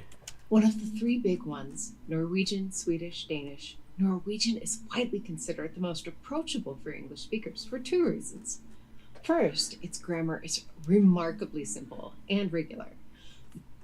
Verbs barely change form. I mean, yeah, okay, that is true. And in fact, I would say grammatically, you're going to be more comfortable. An English speaker would probably be more comfortable with any of the 3 Scandinavian languages that she listed there than Dutch, because the word order is basically the same as English. Sentence structure feels intuitive to an English brain. That's the same thing she said Dutch twice. has a throaty G. Wait. One. In a sense. Number 4, Norwegian is the one to pick. One of the 3 big ones, Norwegian, Swedish, Danish. First, its grammar is remarkably feels intuitive to an English brain.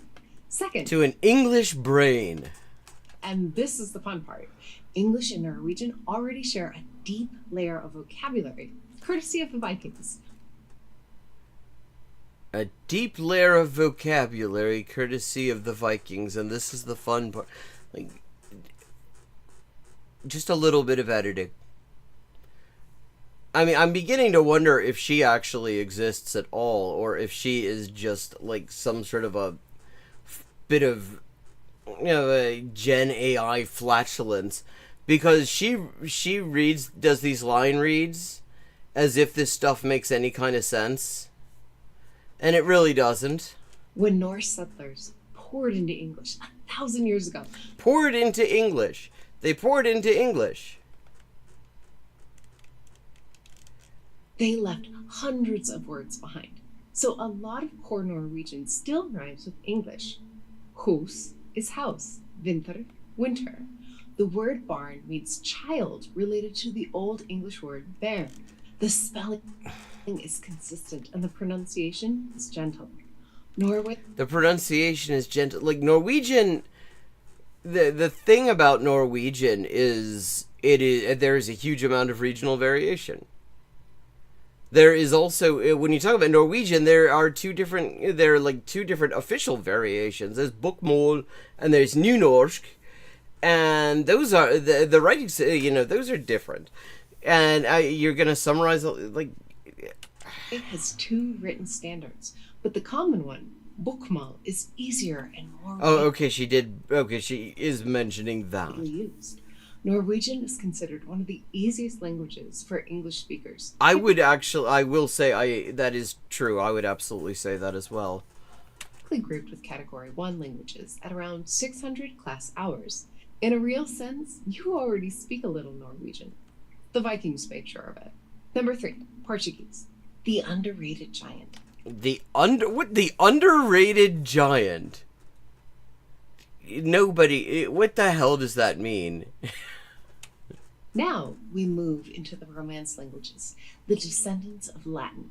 And here English speakers have a hidden advantage, because so much of English formal vocabulary what's hidden about it? Came from Latin to French. Portuguese is the most underrated language on this list. What does it mean that it's the most underrated language? What, like, seriously, what does that mean? But it is time to wrap up. So you will be spared me getting more frustrated by this absolute, like, hot mess of crap. This hot crap mess. Thank you to everyone who joined in. I hope you enjoyed the stream, and if you did, I will be back tomorrow at